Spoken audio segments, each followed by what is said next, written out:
ಎಲ್ರಿಗೂ ನಮಸ್ಕಾರ. Welcome to Insta KS weekly current affairs initiative.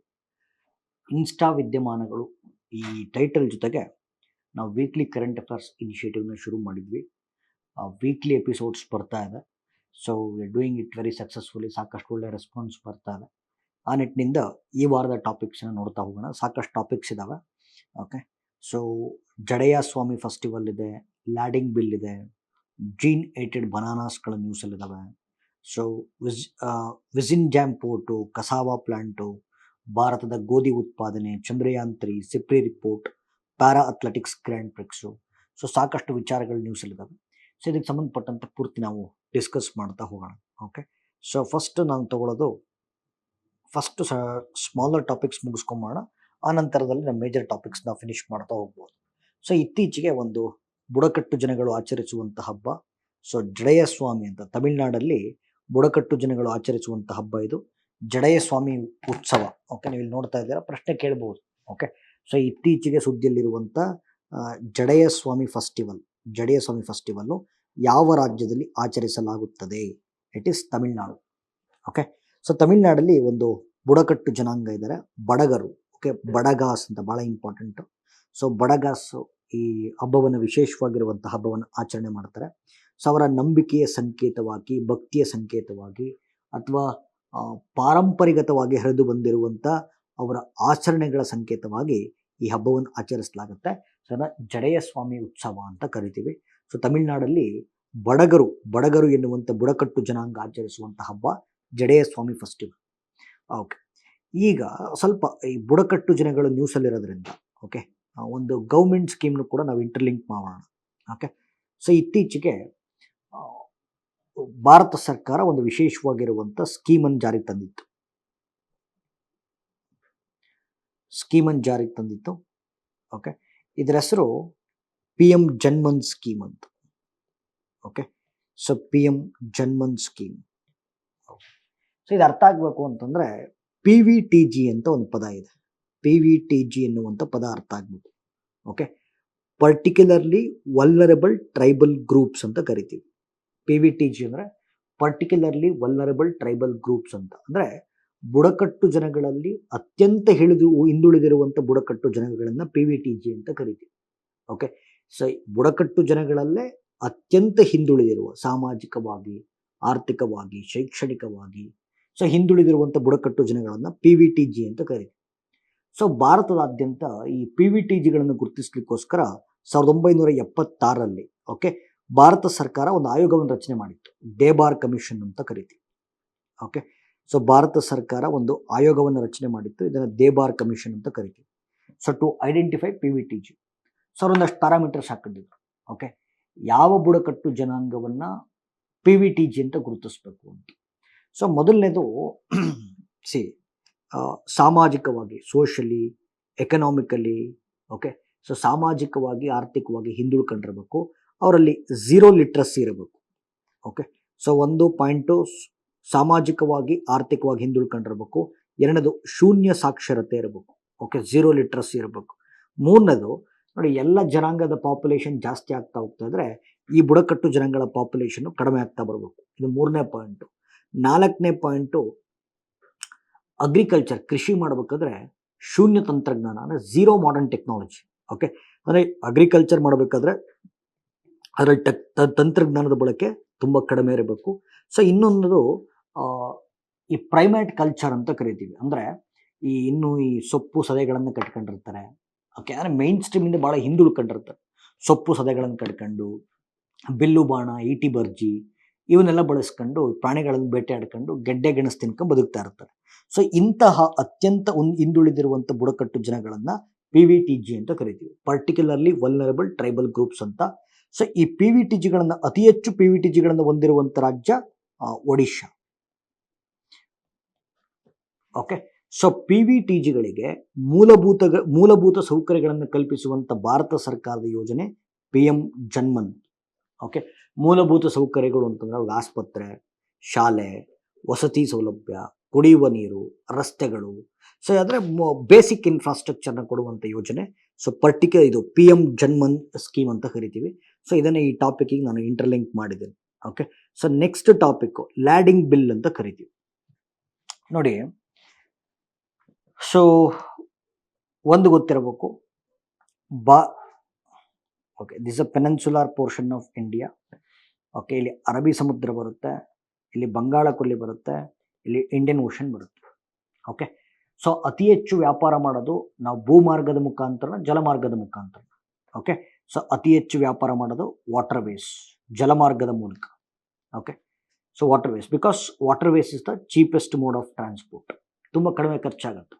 ಆದರೆ ಭಾರತದ ಕೇಸಿಗೆ ಬಂತಂದರೆ 95% of the trade by volume, 65% of the trade by value is undertaken by water ways. ಅಂದರೆ ಪ್ರಮಾಣದ ಆಧಾರದ ಮೇಲೆ 95%, ಸೊ ಮೌಲ್ಯದ ಆಧಾರದ ಮೇಲೆ 65% ನಾವು ವ್ಯಾಪಾರ ಮಾಡೋದು ಜಲಮಾರ್ಗದ ಮುಖಾಂತರ. ಆಯಿತು, ಈ ಸಮುದ್ರಗಳ ಮೂಲಕ ನಾವೇನು ಸಾಗಣೆ ಮಾಡ್ತಿದ್ದೀವಲ್ಲ, ಸಮುದ್ರದ ಮೂಲಕ ಏನು ಸಾಗಣೆ ಮಾಡ್ತಾ ಇದ್ದೀವಿ, ಇದನ್ನು ನಿಯಂತ್ರಿಸ್ಲಿಕ್ಕೋಸ್ಕರ ಒಂದು ಕಾಯ್ದೆ ಇತ್ತು. ಓಕೆ, ಈ ಬ್ರಿಟಿಷರ ಕಾಲದ ಕಾಯ್ದೆ. ಇದನ್ನು Indian bills of landing act 1856 ಅಂತ ಕರಿತೀವಿ. Indian bills of landing act 1856 ಅಂದರೆ ಭಾರತದಲ್ಲಿ ಸಮುದ್ರಗಳ ಮೂಲಕ ಸಾಗಣೆ ಮಾಡುವಂಥ ವ್ಯವಸ್ಥೆಯನ್ನು ನಿಯಂತ್ರಿಸುವಂಥ ಕಾಯ್ದೆ Indian bills of landing act 1856. ಈ ಕಾಯ್ದೆಯನ್ನು ರದ್ದುಪಡಿಸಿ ಭಾರತ ಸರ್ಕಾರ ಒಂದು ಹೊಸ ಕಾಯ್ದೆಯನ್ನು ಜಾರಿಗೆ ತಂತು. ಇದನ್ನು bills of landing bill 2025. Okay, ಒಂದು ಮಸೂದೆಯನ್ನು ಪಾಸ್ ಮಾಡಿದ್ವಿ ಪಾರ್ಲಿಮೆಂಟಲ್ಲಿ. ಇದನ್ನು ಬಿಲ್ಸ್ ಆಫ್ ಲ್ಯಾಂಡಿಂಗ್ ಬಿಲ್ 2025 ಅಂತ ಕರಿತೀವಿ. ಅಂದರೆ ಈ ಸಾಗಣೆ ವ್ಯವಸ್ಥೆ ಏನಿದೆ, ಜಲಮಾರ್ಗದ ಮುಖಾಂತರ ಸಾಗಣೆ ವ್ಯವಸ್ಥೆ ಏನಿದೆ, ಅದನ್ನು ಆಧುನೀಕರಣಗೊಳಿಸುವ ಮತ್ತು ಓಕೆ ಸಮಗ್ರವಾಗಿರುವ ಮತ್ತು ಯೂಸ್ ಮಾಡಲಿಕ್ಕೆ ಫ್ರೆಂಡ್ಲಿ ಆಗಿರುವಂಥ ಒಂದು ವಿಶೇಷವಾಗಿರುವಂಥ ಬಿಲ್ಲನ್ನು ಪಾಸ್ ಮಾಡಲಾಗಿದೆ. ಇದನ್ನು ಬಿಲ್ಸ್ ಆಫ್ ಲ್ಯಾಂಡಿಂಗ್ ಬಿಲ್ 2025 ಅಂತ ಕರಿತೀವಿ. ಓಕೆ, ಸೊ ಸಿಂಪಲ್ಲು, ಜಾಸ್ತಿ ಕಾಂಪ್ಲಿಕೇಟ್ ಮಾಡ್ಕೋಬೇಡಿ. ಜಲಮಾರ್ಗದ ಮೂಲಕ ಸಾಗಣೆ ವ್ಯವಸ್ಥೆಯನ್ನು ನಿಯಂತ್ರಿಸುವಂಥ ಭಾರತ ಸರ್ಕಾರದ ನೂತನ ಕಾಯ್ದೆ ಲ್ಯಾಂಡಿಂಗ್ ಬಿಲ್ 2024. ಓಕೆ, ಸೊ ಈ ಬಿಲ್ಲನ್ನು, ಈ ಆ್ಯಕ್ಟ್ ಅಥವಾ ಮಸೂದೆ ಕಾಯ್ದೆಯನ್ನು ಜಾರಿಗೆ ತರುವಂಥ ಮಿನಿಸ್ಟ್ರಿ ಯಾವುದು? Ministry of ports, shipping and water ways. Okay, ಬಂದರುಗಳು, ಸಾಗಣೆ ಮತ್ತು ಜಲಮಾರ್ಗಗಳ ಸಚಿವಾಲಯ ಅಂತ ಕರಿತೀವಿ. Okay, so important. ಇನ್ನೊಂದು, ಓಕೆ, ನಮಗೆ ಭಾರತದ ಕೋಸ್ಟಲ್ಲಿ, ಓಕೆ, ಭಾರತದ ಕರಾವಳಿ ಪ್ರದೇಶದಲ್ಲಿ ಮತ್ತು ಪೋರ್ಟ್ಸ್, ಮೇಜರ್ ಪೋರ್ಟ್ಸ್ ಇದ್ದಾವೆ. ಓಕೆ, ಸೊ ಪ್ರಮುಖ ಬಂದರುಗಳು. ಸೊ ಪ್ರಮುಖ ಬಂದರುಗಳನ್ನು ಆಧುನೀಕರಣಗೊಳಿಸುವ, ಯಂತ್ರೀಕರಣಗೊಳಿಸುವ, ಗಣಕೀಕರಣಗೊಳಿಸುವಂಥ ಭಾರತ ಸರ್ಕಾರ ಯೋಜನೆ ಬಂದು ಸಾಗರಮಾಲಾ ಪ್ರಾಜೆಕ್ಟ್, ಸಾಗರಮಾಲಾ ಯೋಜನೆ. ಸಿಂಪಲ್ಲು, ಅಂದರೆ ನಮ್ಮದು ಮೇಜರ್ ಪೋರ್ಟ್ಸ್ ಏನಿದ್ದಾವೆ ಕರಾವಳಿ ಪ್ರದೇಶದಲ್ಲಿ, ಮೇಜರ್ ಪೋರ್ಟ್ಸು, ಅವುಗಳನ್ನು ಮಾಡರ್ನೈಸ್ ಮಾಡುವ, ಮೆಕನೈಸ್ ಮಾಡುವ, ಡಿಜಿಟೈಸ್ ಮಾಡುವಂಥ ಭಾರತ ಸರ್ಕಾರದ ರಾಷ್ಟ್ರೀಯ ಯೋಜನೆ ಸಾಗರಮಾಲಾ ಯೋಜನೆ. ಅಥವಾ ಕೇಳ್ಬೋದು, ಸಾಗರಮಾಲಾ ಯೋಜನೆಯನ್ನು ಇಂಪ್ಲಿಮೆಂಟ್ ಮಾಡುವಂಥ ಮಿನಿಸ್ಟ್ರಿ ಯಾವುದು? Ministry of ports, shipping and water ways ಅಂತ ಕರೀತೀವಿ. ಓಕೆ, ಬಂದರುಗಳು, ಸಾಗಣೆ ಮತ್ತು ಜಲಮಾರ್ಗಗಳ ಸಚಿವಾಲಯ. ಓಕೆ, ಇದೊಂದು ಟಾಪಿಕ್ ನ್ಯೂಸಲ್ಲಿದೆ. ಓಕೆ, ಸೊ ಇತ್ತೀಚೆಗೆ ಕೇರಳದ ತಿರುವನಂತಪುರಮಲ್ಲಿ, ಓಕೆ, ಸೊ ಕೇರಳದ ತಿರುವನಂತಪುರಂ ಕೇಳಿಸ್ಕೋಬೇಕು. ಕೇರಳದ ತಿರುವನಂತಪುರಮಲ್ಲಿ ಒಂದು ಹೊಸ ಪೋರ್ಟನ್ನು, ಒಂದು ಇಂಟರ್ನ್ಯಾಷನಲ್ ಪೋರ್ಟನ್ನು ಬಿಲ್ಡ್ ಮಾಡ್ತಾ ಇದ್ದೀವಿ. ಓಕೆ, ಸೊ ಈ ಪೋರ್ಟ್ ಹೆಸರು Vizhinjam international sea port ಅಂತ. Okay, so Vizhinjam international sea port ಅಂತ. ಸೊ ಈ ಪೋರ್ಟ್ಗೆ ಇತ್ತೀಚೆಗೆ ಎನ್ವಿರಾನ್ಮೆಂಟಲ್ ಕ್ಲಿಯರೆನ್ಸ್ ಸಿಕ್ಕಿದೆ. ಓಕೆ, ಅದನ್ನು ಅಭಿವೃದ್ಧಿಪಡಿಸಲು ಒಂದು ಎನ್ವಿರಾನ್ಮೆಂಟಲ್ ಕ್ಲಿಯರೆನ್ಸ್ ಸಿಕ್ಕಿದೆ ಅಂತ. ಸೊ ಭಾರತದ ಅತ್ಯಂತ ಆಳವಾದ ಬಂದರುಗಳಲ್ಲಿ ಇದು ಒಂದಾಗಿರುತ್ತೆ. ಸೊ ಈ ಪೋರ್ಟನ್ನು ಡೆವಲಪ್ ಮಾಡೋದ್ರಿಂದ, ಓಕೆ, ವಿಜಿನ್ ಜಾಮ್ ಪೋರ್ಟನ್ನು ಡೆವಲಪ್ ಮಾಡೋದ್ರಿಂದ, ಸೊ ನಮಗೆ ಶ್ರೀಲಂಕಾದ ಕೊಲಂಬೋ ಪೋರ್ಟು, ಸಿಂಗಪೂರ್ನಲ್ಲಿರುವಂಥ ಬಂದರುಗಳು ಮತ್ತು ಯುನೈಟೆಡ್ ಅರಬ್ ಎಮಿರೇಟ್ಸ್ ಅಲ್ಲಿರುವಂಥ ಬಂದರುಗಳ ಮೇಲೆ ಅವಲಂಬನೆ ಕಡಿಮೆ ಆಗುತ್ತೆ, ಡಿಪೆಂಡೆನ್ಸಿ ಕಡಿಮೆ ಆಗುತ್ತೆ. ಓಕೆ, ಸೊ ಭಾರತ ಸರ್ಕಾರವೇ ಕೇರಳದ ತಿರುವನಂತಪುರಮಲ್ಲಿ ಒಂದು ಇಂಟರ್ನ್ಯಾಷನಲ್ ಸೀ ಪೋರ್ಟನ್ನು ಡೆವಲಪ್ ಮಾಡ್ತಾ ಇದೆ. ಇದನ್ನು ವಿಜಿನ್ ಜಾಮ್ ಪೋರ್ಟ್ ಅಂತ ಕರಿತೀವಿ. ಓಕೆ, ವಿಜಿನ್ ಜಾಮ್ ಪೋರ್ಟ್ ಅಂತ ಕರಿತೀವಿ. ಎಸ್, ಸೊ ಇತ್ತೀಚೆಗೆ ಒಂದು ಕಸಾವಾ ಅಂತ ಒಂದು ಪ್ಲಾಂಟ್, ಅಂತ ಹೇಳ್ಬಿಟ್ಟು ಒಂದು ಪ್ಲಾಂಟ್ ನ್ಯೂಸಲ್ಲಿದೆ. ಇದ್ರ ಬಗ್ಗೆ ಮಾತಾಡೋಣ. ಓಕೆ, ನೋಡಿ, ಭಾಳ ಇಂಪಾರ್ಟೆಂಟು. ಇದು ಏನಕ್ಕೆ ನ್ಯೂಸಲ್ಲಿದೆ ಅಂತ ನಾನು ಆಮೇಲೆ ಹೇಳ್ತೀನಿ. ಫಸ್ಟ್ ಅದಕ್ಕಿಂತ ಮುಂಚೆ ಈ ಸಸ್ಯ ಎಲ್ಲಿ ಬೆಳೆಯುತ್ತೆ, ಏನು ಎತ್ತೆ, ಇದ್ರ ಬಗ್ಗೆ ಡಿಸ್ಕಸ್ ಮಾಡೋಣ. ಓಕೆ, ನೋಡಿ, ಈ ಕಸಾವ ಇಲ್ಲಿ ನಿಮ್ಗೇನು ಕಾಣಿಸ್ತಾ ಇದೆ ಕಸಾವ, ಓಕೆ. ಸೊ ಇದಕ್ಕೆ ಒಂದು ಪ್ರಾದೇಶಿಕ ಹೆಸರಿದೆ. ಇದನ್ನು ಯುಕಾ ಅಂತ ಕೂಡ ಕರೀತಾರೆ, ಅಥವಾ ಮನಿಯೋಕ್ ಅಂತ ಮ್ಯಾನಿಯೋಕ್, ಹೆಂಗ್ ಬೇಕಾದ್ರೂ ಪ್ರೊನೌನ್ಸ್ ಮಾಡ್ಬೋದು. ಸೊ ಮ್ಯಾನಿಯೋಕ್ ಅಂತ ಕೂಡ ಕರೀತಾರೆ. ನೋಡಿ ಇದರೊಳಗೆ ಶುಂಠಿ ತರ ಇದೆ, ಓಕೆ. ಮಣ್ಣಿನ ಕೆಳಗೆ ಬೆಳೆಯುವಂತ ಒಂದು ತರಕಾರಿ ತರ ಇದೆ, ಮಣ್ಣಿನ ಕೆಳಗೆ ಬೆಳೆಯುವಂತ ಒಂದು ಬೆಳೆ ಇದು, ಓಕೆ. ಅಂದ್ರೆ ಮುಂಚೆ ಇದು ಸೌತ್ ಅಮೆರಿಕಾದಲ್ಲಿ ಬೆಳೀತಾ ಇದ್ರು, ಸೌತ್ ಅಮೆರಿಕಕ್ಕೆ ಮಾತ್ರ ಸೀಮಿತ ಆಗಿತ್ತು. ಬಟ್ ಅಲ್ಲಿಂದ ಪೋರ್ಚುಗೀಸರು ಆಫ್ರಿಕಾ ಮತ್ತು ಏಷ್ಯಾಗೆ ಪರಿಚಯಿಸಿದ್ರು ಅಂತ, ಆಫ್ರಿಕಾ ಮತ್ತು ಏಷ್ಯಾಗೆ ಪರಿಚಯಿಸಿದ್ರು. ಅತಿ ಹೆಚ್ಚು ಕಸಾವ ಅಥವಾ ಈ ವೆಜಿಟೇಬಲ್, ಈ ತರಕಾರಿಯನ್ನು ಬೆಳೆಯುವಂಥ ರಾಷ್ಟ್ರ ಬಂದು ನೈಜೀರಿಯಾ. ಸಿಕ್ಕಾಬಟ್ಟೆ ಇದರಲ್ಲಿ ಎನರ್ಜಿ ಮತ್ತು ವಿಟಮಿನ್ಸ್ ಇರುತ್ತೆ. ಮತ್ತು ನೋಡಿ ಇತ್ತೀಚೆಗೆ ಇದರಲ್ಲಿ ಒಂದು ಕಂಡು ಬಂದಿರೋ ಅಂಶ ಏನು ಅಂತಂದ್ರೆ, ಈ ತರಕಾರಿನಲ್ಲಿ ಅಥವಾ ಈ ವೆಜಿಟೇಬಲ್ ಅಲ್ಲಿ ಒಂದು ರಾಸಾಯನಿಕ ವಸ್ತು ಇದೆ, ಎಥೆನಾಲ್ ಅಂತ, ಓಕೆ. ಸೊ ಎಥೆನಾಲ್ದು ರಾಸಾಯನಿಕ ಸೂತ್ರ ಬಂದು C2H5OH, ಓಕೆ. ಎಥೆನಾಲ್ದು ರಾಸಾಯನಿಕ ಸೂತ್ರ ಬಂದು C2H5OH ಅಂತ ಈ ಎಥೆನಾಲ್ ಇದೆ.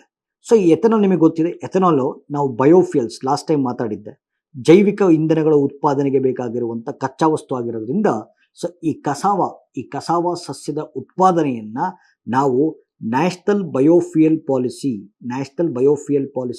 2018 ಕೆಳಗಡೆ ಎಂಕರೇಜ್ ಮಾಡ್ತಾ ಇದೆ, ಓಕೆ.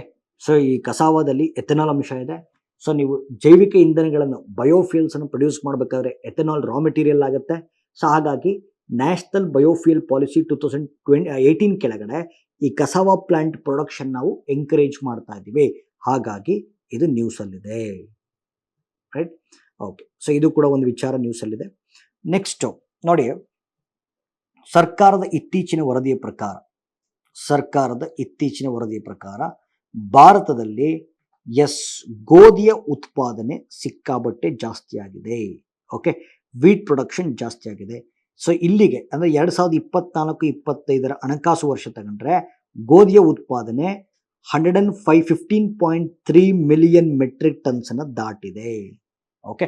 ಇದು ಭಾರತದ ಬಹುದೊಡ್ಡ ಯಶಸ್ಸು, ಓಕೆ. ಸೊ ಗೋಧಿಯ ಉತ್ಪಾದನೆ 115.3 ಮಿಲಿಯನ್ ಟನ್ಸ್. ಸೊ ಇಷ್ಟು ದಾಟಿದೆ. ನೋಡಿ ಒಂದಷ್ಟು ಸ್ಟ್ಯಾಟಿಸ್ಟಿಕ್ಸ್ಗಳನ್ನು ಹೇಳ್ತಾ ಹೋಗ್ತೀನಿ, ಓಕೆ. ಸೊ ಫಸ್ಟು ವೀಟ್ ಬಗ್ಗೆ, ಗೋಧಿ ಬಗ್ಗೆ ಮಾತಾಡೋಣ, ಓಕೆ. ಸೊ ಗೋಧಿ ಬಗ್ಗೆ ಮಾತಾಡೋಣ, ಓಕೆ. ವೀಟ್ ನೋಡಿ, ಭಾರತದಲ್ಲಿ ಭತ್ತದ ನಂತರದಲ್ಲಿ ಹೆಚ್ಚು ಬೆಳೆಯಲಾಗುವಂತ ಧಾನ್ಯ ಅಂತಿದ್ರೆ ಅದು ಗೋಧಿ, okay. So it's A staple food of Indians ಅಂತ ಕೂಡ ಕರಿಬಹುದು. ಹೆಚ್ಚಾಗಿ ಉತ್ತರ ಭಾರತದಲ್ಲಿ ಇದನ್ನು ಬಳಸ್ತಾರೆ ಗೋಧಿಯನ್ನು. ಸೊ ದಕ್ಷಿಣ ಭಾರತದಲ್ಲಿ ಭತ್ತ ಮತ್ತೆ ರಾಗಿ ಫೇಮಸ್ ಆದ್ರೆ, ಉತ್ತರ ಭಾರತದಲ್ಲಿ ಗೋಧಿ ಬಹಳ ಫೇಮಸ್, ಓಕೆ. ಸೊ ಇದನ್ನ ನೋಡಿ, ಇದಕ್ಕೆ ಈ ಗೋಧಿ ಬೆಳಿಬೇಕು ಅಂತಂದ್ರೆ ಕ್ಲೈಮೆಟಿಕ್ ಕಂಡೀಷನ್ಸ್ ಹೆಂಗಿರಬೇಕು, ಓಕೆ. ಸೊ ಅದು ಬೀಜ ಬಿತ್ತಬೇಕಾದ್ರೆ, ಸೋಯಿಂಗ್ ಸೀಸನ್ ಬೀಜ ಬಿತ್ತಬೇಕಾದ್ರೆ 10 to 15 ಡಿಗ್ರಿ ಸೆಲ್ಸಿಯಸ್ ಇರಬೇಕು, ಓಕೆ. ಎಸ್. ಮತ್ತೆ ಅದನ್ನ ಹಾರ್ವೆಸ್ಟ್ ಮಾಡಬೇಕಾದ್ರೆ, ಗೋಧಿ ಕಟಾವು ಮಾಡಬೇಕು, ಇದು at the time of sowing ಅಂತಂದ್ರೆ ಬೀಜ ಬಿತ್ತನೆ. ಸೊ ಬೀಜ ಬಿತ್ತನೆ ಮಾಡಬೇಕಾದ್ರೆ ಟೆಂಪರೇಚರ್ 10 to 15 ಡಿಗ್ರಿ ಸೆಲ್ಸಿಯಸ್ ಇರಬೇಕು. ಕಟಾವು ಮಾಡಬೇಕಾದ್ರೆ 21 to 26 ಡಿಗ್ರಿ ಸೆಲ್ಸಿಯಸ್ ಇರಬೇಕು, ಓಕೆ. ಸೊ ಬಹಳ ಇಂಪಾರ್ಟೆಂಟು, ಒಳ್ಳೆ ಮಳೆ ಬೇಕು. ಮಿನಿಮಮ್ ಅಂತಂದ್ರು 50 ಸೆಂಟಿಮೀಟರ್ ಇಂದ 100 ಸೆಂಟಿಮೀಟರ್ ಮಳೆ ಆಗಬೇಕು, ಓಕೆ. ಸೊ ಇಷ್ಟು ಕೂಡ ಕ್ಲೈಮ್ಯಾಟಿಕ್ ಕಂಡೀಷನ್ಸ್. ನಾನು ಗೋಧಿ ಬೆಳಿಲಿಕ್ಕೆ ಅನುಕೂಲಕರ ವಾತಾವರಣದ ಬಗ್ಗೆ ಮಾತಾಡ್ತಿದ್ದೀನಿ, ಅಥವಾ ಹವಾಮಾನ ಗುಣಲಕ್ಷಣಗಳ ಬಗ್ಗೆ ಮಾತಾಡ್ತಿದ್ದೀನಿ. ಸೊ ಮಿನಿಮಮ್ ಟೆಂಪರೇಚರು ಬಿತ್ತಬೇಕಾದ್ರೆ 10 to 15, ಸೊ ಹಾರ್ವೆಸ್ಟ್ ಮಾಡಬೇಕಾದ್ರೆ, ಕಟಾವು ಮಾಡಬೇಕಾದ್ರೆ ಸೊ 21 to 26.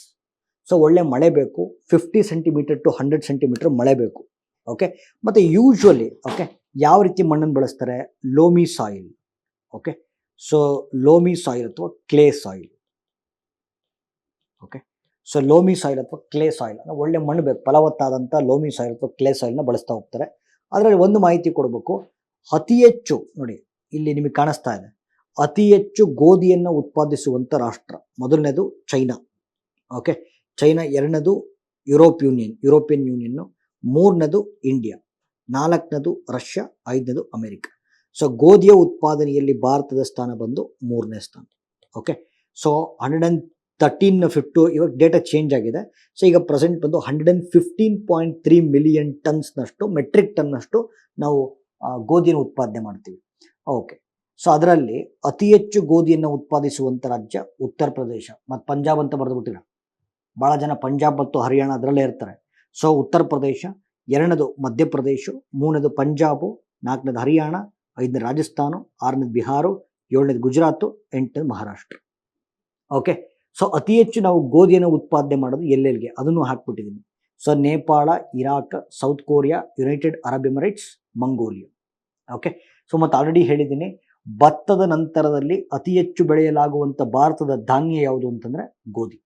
ಓಕೆ, ಸೊ ಗೋಧಿ ಉತ್ಪಾದನೆ ಜಾಸ್ತಿ ಆಗಿರೋದ್ರಿಂದ ಸೊ ಗೋಧಿ ಬಗ್ಗೆ ಒಂದಷ್ಟು ಮಾಹಿತಿಗಳನ್ನು ನಾನು ಕೊಟ್ಟಿದ್ದೀನಿ, ರೈಟ್. ಓಕೆ, ಚಂದ್ರಯಾನ್ 3 ಬಗ್ಗೆ ಇತ್ತೀಚೆಗೂ ನ್ಯೂಸ್ ಇಲ್ಲದು.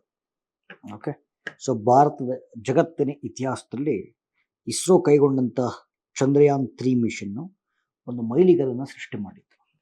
ಓಕೆ, ಸೊ ಚಂದ್ರಯಾನ್ 3 ಏನು ಹೇಳುತ್ತೆ ಅಂತಂದರೆ, ಆದರೆ ಮೈಲಿಗಲ್ಲನ್ನು ಸೃಷ್ಟಿ ಮಾಡಿದ್ದಕ್ಕೆ ಕಾರಣ ಏನು ಅಂತಂದರೆ, ಚಂದ್ರನ ದಕ್ಷಿಣ ಧ್ರುವದಲ್ಲಿ ಕಾಲಿಟ್ಟಂಥ ಮೊಟ್ಟ ಮೊದಲ ರಾಷ್ಟ್ರ ಭಾರತ. ಓಕೆ, ಸೊ ಚಂದ್ರನ ದಕ್ಷಿಣ ಧ್ರುವದಲ್ಲಿ ಕಾಲಿಟ್ಟಂಥ ಮೊಟ್ಟ ಮೊದಲ ರಾಷ್ಟ್ರ ಭಾರತ ಅಲ್ವಾ. ಸೊ ಅದಕ್ಕೋಸ್ಕರ ಇದು ಚಂದ್ರಯಾನ್ 3ನ ಸ್ಪೆಷಾಲಿಟಿ. ಸೊ ಈ ಚಂದ್ರಯಾನ್ 3ನಲ್ಲಿ ಭಾಳ ವಿಶೇಷವಾಗಿ ಒಂದು ಲ್ಯಾಂಡರು, ಒಂದು ರೋವರನ್ನು ಬಳಸಲಾಗಿತ್ತು. ಓಕೆ, ಸೊ ಒಂದು ಲ್ಯಾಂಡರು, ಒಂದು ರೋವರ್ ಬಳಸಲಾಗಿತ್ತು. ಸೊ ಲ್ಯಾಂಡರ್ ಬಂದು ವಿಕ್ರಮ್ ಅಂತ, ಒಂದು ಲ್ಯಾಂಡರ್ ಮತ್ತು ರೋವರ್ ಬಳಸಲಾಗಿತ್ತು. ಲ್ಯಾಂಡರ್ ಬಂದು ವಿಕ್ರಮ್ ಅಂತ, ಸೊ ರೋವರ್ ಬಂದು ಪ್ರಜ್ಞಾನ್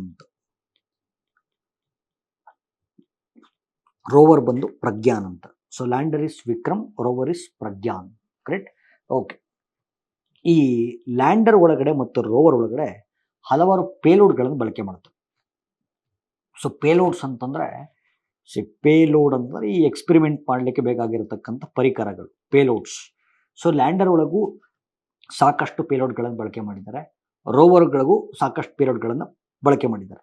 ನೋಡಿ ಇಲ್ಲಿ ಲ್ಯಾಂಡರ್, ನೋಡಿ ಇದು 2024 KS ಎಕ್ಸಾಮ್ ಏನಾಗಿತ್ತಲ್ಲ, ಸೊ ಪ್ರಾಬ್ಲಿ ಆಗಸ್ಟಲ್ಲಿ ಆದಂಥ ಎಕ್ಸಾಮ್. ಓಕೆ, ಆಗಸ್ಟ್ 27ಕ್ಕೆ ಆದಂಥ ಎಕ್ಸಾಮಲ್ಲಿ ಕ್ವಶನ್ ಆಗಿದೆ. ಓಕೆ, ಸೊ ಚಂದ್ರಯಾನ್ 3ನಲ್ಲಿ ಬಳಕೆ ಮಾಡಿರುವಂಥ ಲ್ಯಾಂಡರ್ನ ಮತ್ತು ರೋವರ್ನ ಪೇಲೋಡ್ಗಳ ಬಗ್ಗೆ ಪ್ರಶ್ನೆ ಆಗಿದೆ. ಸೊ ಯಾವ್ಯಾವ ಪೇಲೋಡ್ಗಳು ಮತ್ತು ಅವೇನೇನು ಕೆಲಸ ಮಾಡ್ತವೆ ಅಂತ ನೋಡೋಣ. ಓಕೆ, ಸೊ ಚಾಸ್ತೆ ಅಂತ, ಅಥವಾ ನೋಡಿ ಚಂದ್ರ ಸರ್ಫೇಸ್. ಫಸ್ಟು ಲ್ಯಾಂಡರಲ್ಲಿ ಬಳಕೆ ಮಾಡಿರುವಂಥ ಪೇಲೋಡ್ ಬಗ್ಗೆ ಮಾತಾಡ್ತೀನಿ, ಆಮೇಲೆ ರೋವರ್ಗಳಲ್ಲಿ ಬಳಕೆ ಮಾಡಿರುವಂಥ ಪೇಲೋಡ್ಗಳ ಬಗ್ಗೆ ಮಾತಾಡೋಣ. ಓಕೆ, ಸೊ ಲ್ಯಾಂಡರಲ್ಲಿ ಬಳಕೆ ಮಾಡಿದಂಥ ಪೇಲೋಡ್ಗಳಲ್ಲಿ ಚಾಸ್ತೆ ಅಂತ, ಇದರ ಫುಲ್ ಫಾರ್ಮು ನೋಡಿ, ಕರೆಕ್ಟಾಗಿ ನೋಡಿ, ನಾನು ಇದನ್ನು ಝೂಮ್ ಮಾಡ್ತೀನಿ, ಈಗ ಕರೆಕ್ಟಾಗಿ ಕಾಣುತ್ತೆ ನಿಮಗೆ. ಸೊ ಚಂದ್ರ ಸರ್ಫೇಸ್ ಥರ್ಮೋಫಿಸಿಕಲ್ ಎಕ್ಸ್ಪೆರಿಮೆಂಟ್ ಅಂತ, ಇದೊಂದು ಥರ್ಮೋಮೀಟರ್ ಇದು. ಸೊ ಲ್ಯಾಂಡರ್ ಅಂದರೆ ವಿಕ್ರಮ್ ಅಲ್ಲಿ ಬಳಕೆ ಮಾಡಿದಂಥ ಪೇಲೋಡ್ಗಳ ಬಗ್ಗೆ ಮಾತಾಡ್ತಾ ಇದೆ. ಇದೊಂದು ಥರ್ಮೋಮೀಟ್ರು, ಇದು ಚಂದ್ರನ ತಾಪಮಾನವನ್ನು ಪತ್ತೆ ಹಚ್ಚುತ್ತೆ. ಓಕೆ, ಸೊ ಚಂದ್ರನ ತಾಪಮಾನದ ಬಗ್ಗೆ ಪತ್ತೆ ಹಚ್ಚುತ್ತೆ. ಇನ್ನೊಂದು ಇಲ್ಸಾ ಅಂತ ಒಂದು ಬಳಕೆ ಮಾಡಿದ್ರು. Okay, instrument for lunar seismic activity. Okay, so ಚಂದ್ರನ ಮೇಲೆ ನಡೆಯುವಂಥ ಸಿಸ್ಮಿಕ್ ಆಕ್ಟಿವಿಟಿಗಳ ಬಗ್ಗೆ ಮಾಹಿತಿ ಕೊಡುತ್ತೆ. ಸೊ ನಾನು ಸಿಂಪ್ಲಿಫೈ ಮಾಡಿ ಹೇಳ್ತಾ ಇದ್ದೀನಿ. ಓಕೆ, ಈ ಚಂದ್ರಯಾನ್ 3 ಬಗ್ಗೆ ಅಲ್ಲಿ ಬಳಕೆ ಮಾಡಿರುವಂಥ ರಾಕೆಟ್ ಯಾವುದು, ಲ್ಯಾಂಡರ್ ಯಾವುದು, ರೋವರ್ ಯಾವುದು, ಇವೆಲ್ಲ ಆಲ್ರೆಡಿ ಪ್ರಶ್ನೆ ಆಗೋಗ್ಬಿಟ್ಟಿದೆ. ಓಕೆ, ಸೊ ಚಂದ್ರಯಾನ್ 3ನಲ್ಲಿ ಬಳಕೆ ಮಾಡಿದಂಥ rocket GSLV Mark 3. Okay, lander Vikram, rover Pragyan, ಈ ಪ್ರಶ್ನೆಗಳು ಮುಗ್ದೋಗ್ಬಿಟ್ಟಿದೆ. ಈಗ ಇನ್ನೂ ಸ್ವಲ್ಪ ಡೀಪ್ ಹೋಗ್ತಾರೆ. ಓಕೆ, ಸೊ ಒಂದು ಚಾಸ್ತೆ ಅಂತ ಇದೇನು ಮಾಡುತ್ತೆ, ಚಂದ್ರನ ತಾಪಮಾನವನ್ನು ಪತ್ತೆ ಹಚ್ಚುತ್ತೆ. ಎರಡನೇದು ಇಲ್ಸಾ ಅಂತ, ಇದು ಚಂದ್ರನ ಮೇಲ್ಮೈಯಲ್ಲಿ ನಡೆಯುವಂಥ ಸಿಸ್ಮಿಕ್ ಆಕ್ಟಿವಿಟಿ ಬಗ್ಗೆ ಒಂದು ಮಾಹಿತಿಯನ್ನು ಕೊಡ್ತಾ ಹೋಗುತ್ತೆ. ಸೊ ರೋವರ್ ಅಂದರೆ ಪ್ರಜ್ಞಾನ್. ಓಕೆ, ಸೊ ಪ್ರಜ್ಞಾನಲ್ಲಿ ಬಳಕೆ ಮಾಡಿರುವಂಥ ಪೇಲೋಡ್ಗಳ ಬಗ್ಗೆ ಮಾತಾಡೋಣ. ಓಕೆ, ಪ್ರಜ್ಞಾನಲ್ಲಿ ಸೊ ಇಲ್ಲಿ ಒಂದು ಏನು ಮಾಡಿದ್ದಾರೆ, ಆಲ್ಫಾ ಪಾರ್ಟಿಕಲ್ ಎಕ್ಸ್ರೇ ಸ್ಪೆಕ್ಟ್ರೋಮೀಟರ್ ಅಂತ ಒಂದು ಬಳಕೆ ಮಾಡಿದ್ದಾರೆ. Okay, so alpha particle x ray spectrometer ಅಂತ ಒಂದು ಬಳಕೆ ಮಾಡಿದ್ದಾರೆ. ಇನ್ನೊಂದು ಲಿಪ್ಸ್ ಅಂತ, laser induced break down spectroscope ಅಂತ ಮತ್ತೊಂದು ಬಳಕೆ ಮಾಡಿದ್ದಾರೆ. ಇದು ಚಂದ್ರನ ಮೇಲ್ಮೈಯಲ್ಲಿರುವಂಥ ಖನಿಜಗಳ ಸಂಯೋಜನೆ ಕುರಿತಂತ ಮಾಹಿತಿ ಕೊಡುತ್ತೆ. ಅಂದರೆ ಚಂದ್ರನ ಮೇಲ್ಮೈಯಲ್ಲಿ ಯಾವ್ಯಾವ ಎಲಿಮೆಂಟ್ಸ್ ಇದೆ, ಆ ಎಲಿಮೆಂಟ್ಸ್ ಒಳಗಡೆ ಏನೇನು ಕಾಂಪೋಸಿಷನ್ ಇದೆ, ಇದ್ರ ಬಗ್ಗೆ ಮಾಹಿತಿ ಕೊಡುತ್ತೆ. ಓಕೆ, ಸೊ ಇದು ಕ್ಲಿಯರ್ ಕಟ್ಟಾಗಿ ಗೊತ್ತಿರಬೇಕು. ಯಾಕೆ ಅಂತಂದರೆ ಏನು ನ್ಯೂಸಲ್ಲಿದೆ ಅಂತ ಅರ್ಥ ಆಗಬೇಕು ಅಂದರೆ ಬ್ಯಾಕ್ಗ್ರೌಂಡ್ ಗೊತ್ತಿರಬೇಕು. ಓಕೆ, ಸೊ ಫಸ್ಟು ಚಂದ್ರಯಾನ್ 3 ಯಾಕಷ್ಟು ಪಾಪ್ಯುಲರ್ ಆಯಿತು? ಯಾಕೆ ಅಂತಂದರೆ ಚಂದ್ರನ ದಕ್ಷಿಣ ಧ್ರುವದಲ್ಲಿ ಕಾಲಿಟ್ಟಂಥ ಮೊಟ್ಟ ಮೊದಲ ರಾಷ್ಟ್ರ ಭಾರತ. ಸೊ ಅಲ್ಲಿ ಚಂದ್ರಯಾನ್ 3 ಬಳಕೆ ಮಾಡಿರುವಂಥ ರಾಕೆಟ್ ಯಾವುದು? GSLV Mark 3 ಅಥವಾ LVM Mark 3 ಅಂತ ಕೂಡ ಕರಿತೀವಿ, ಅಥವಾ GSLV Mark 3. ಸೊ ಲ್ಯಾಂಡರ್ ಹೆಸರು ವಿಕ್ರಮು, ರೋವರ್ ಹೆಸರು ಪ್ರಜ್ಞಾನು. ಸೊ ಲ್ಯಾಂಡರ್ ಅಲ್ಲಿ ಬಳಸಿರುವಂಥ ಪೇಲೋಡ್ಗಳು ಯಾವ್ದ್ಯಾವುದು, ರೋವರ್ ಅಲ್ಲಿ ಬಳಸಿರುವಂಥ ಪೇಲೋಡ್ ಯಾವ್ದ್ಯಾವುದು? ಓಕೆ, ಸೊ ಈಗ ಇಷ್ಟು ಕಾನ್ಸೆಪ್ಟ್ ನಿಮಗೆ ಅರ್ಥ ಆದಮೇಲೆ ಮತ್ತೆ ಆ ಚಾಸ್ತೆದು ಉದ್ದೇಶ ಏನು, ಇಲ್ಸಾದು ಉದ್ದೇಶ ಏನು, ಓಕೆ, ಆಲ್ಫಾ ಪಾಠ ಇದು ಎಪೆಕ್ಸ್ ಮತ್ತು ಲಿಪ್ಸ್ ಅಂತ ನಾವೇನು ಕರಿತೀವಿ, ಸೊ ಅದರ ಉದ್ದೇಶ ಏನು ಅದು ಕೂಡ ಕ್ಲಿಯರ್ ಆಗಿ ಗೊತ್ತಾಯ್ತು. ಓಕೆ, ಈಗ ಇದ್ಯಾಕೆ ನ್ಯೂಸಲ್ಲಿದೆ ಅಂತಂದ್ರೆ ಈ ಚಾಸ್ತೆ ಏನಿದೆಯಲ್ಲ, ಅಂದ್ರೆ ವಿಕ್ರಮ್ ಅಲ್ಲಿ ಬಳಕೆ ಮಾಡಿರ್ತಕ್ಕಂಥ ಒಂದು ಪೇಲೋಡು ಇತ್ತೀಚೆಗೆ ಏನಂತ ಹೇಳಿದೆ ಅಂತಂದ್ರೆ ಚಂದ್ರನ ಧ್ರುವ ಪ್ರದೇಶಗಳಲ್ಲಿ ನೀರಿರಬಹುದು. Okay, water might be present ಅಂತ ಹೇಳಿದೆ. ಓಕೆ, ಚಂದ್ರನ ಧ್ರುವ ಪ್ರದೇಶಗಳಲ್ಲಿ ನೀರು ಇರಬಹುದು ಅಂತಕ್ಕಂಥ ಮಾಹಿತಿಯನ್ನ ಇತ್ತೀಚೆಗೆ ಚಾಸ್ತೆ ಥರ್ಮೋಮೀಟರ್ ಒಂದು ಮಾಹಿತಿಯನ್ನ ಕೊಟ್ಟಿದೆ. ಹಾಗಾಗಿ ಇದು ನ್ಯೂಸ್ ಅಲ್ಲಿದೆ. ಓಕೆ, ಹಾಗಾಗಿ ಇದು ನ್ಯೂಸ್ ಅಲ್ಲಿದೆ. ನೆಕ್ಸ್ಟ್ ಸಿಪ್ರಿ ಅಂತ ಒಂದು ಸಂಸ್ಥೆ ಇದೆ. ಇದು ಬಹಳ ಇಂಪಾರ್ಟೆಂಟು. ಸೊ ಯಾವಾಗಲೂ ಕೂಡ ಸಿಪ್ರಿ ಸಂಸ್ಥೆಯ ಕುರಿತಂತ ಮಾಹಿತಿ ಬರ್ತಾನೆ ಇರುತ್ತೆ. Okay, Stockholm International Peace Research Institute. Okay, so ಬಹಳ important. So Stockholm International Peace Research Institute ಅಂತ ಇದು ಎಸ್ಟಾಬ್ಲಿಷ್ ಆಗಿದ್ದು 1966ರಲ್ಲಿ. ಇದರ ಪ್ರಧಾನ ಕಚೇರಿ ಬಂದು ಸ್ವೀಡನ್. ಓಕೆ, ಸ್ವೀಡನ್ ದೇಶದ ಸ್ಟಾಕ್ಹೋಮ್ನಲ್ಲಿ ಕಾಣ್ತೀವಿ. ಸ್ವೀಡನ್ ದೇಶದ ಸ್ಟಾಕ್ಹೋಮ್ನಲ್ಲಿ ಇದರ ಪ್ರಧಾನ ಕಚೇರಿಯನ್ನು ಕಾಣ್ತೀವಿ. ಇದು ಬಹಳ ಇಂಪಾರ್ಟೆಂಟ್. ಓಕೆ, ಇದೇನು ಕೆಲಸ ಮಾಡುತ್ತೆ ನೋಡಿ, ನನಗೊಂದು ಪದ ಬಳಸಬೇಕು. ಓಕೆ, ಒಂದು ವರ್ಡ್ ಯೂಸ್ ಮಾಡ್ತೀನಿ. ಓಕೆ, ಸಿಪ್ರಿ ಏನು ಕೆಲಸ ಮಾಡುತ್ತೆ ಅಂತ ಒಂದೇ ವರ್ಡಲ್ಲಿ ಹೇಳಬೇಕು ಅಂದರೆ ಡಿಸ್ಆರ್ಮಮೆಂಟ್ ಅನ್ನು ಪ್ರಮೋಟ್ ಮಾಡುತ್ತೆ. ಓಕೆ, ಡಿಸ್ಆರ್ಮಮೆಂಟ್ ಬಹಳ ಇಂಪಾರ್ಟೆಂಟ್. ಸೊ ಡಿಸ್ಆರ್ಮಮೆಂಟ್ ಅಂದ್ರೆ ನಿಶಸ್ತ್ರೀಕರಣ ಅಂತ. ಈಗ ನೋಡಿ, ಜಗತ್ತಲ್ಲಿ ಆಲ್ಮೋಸ್ಟ್ ಒಂದು 10 ರಾಷ್ಟ್ರಗಳ ಹತ್ರ ಪರಮಾಣು ಬಾಂಬ್ ಇದೆ, ನ್ಯೂಕ್ಲಿಯರ್ ಬಾಂಬ್ ಇದೆ. 10 ರಾಷ್ಟ್ರಗಳ ಹತ್ರ ನ್ಯೂಕ್ಲಿಯರ್ ಬಾಂಬ್ ಇದೆ, ಎಕ್ಸ್ಕ್ಲೂಡಿಂಗ್ ಇರಾನ್ನ ಸೇರಿಸಿ 10 ರಾಷ್ಟ್ರಗಳ ಹತ್ರ ಇದೆ.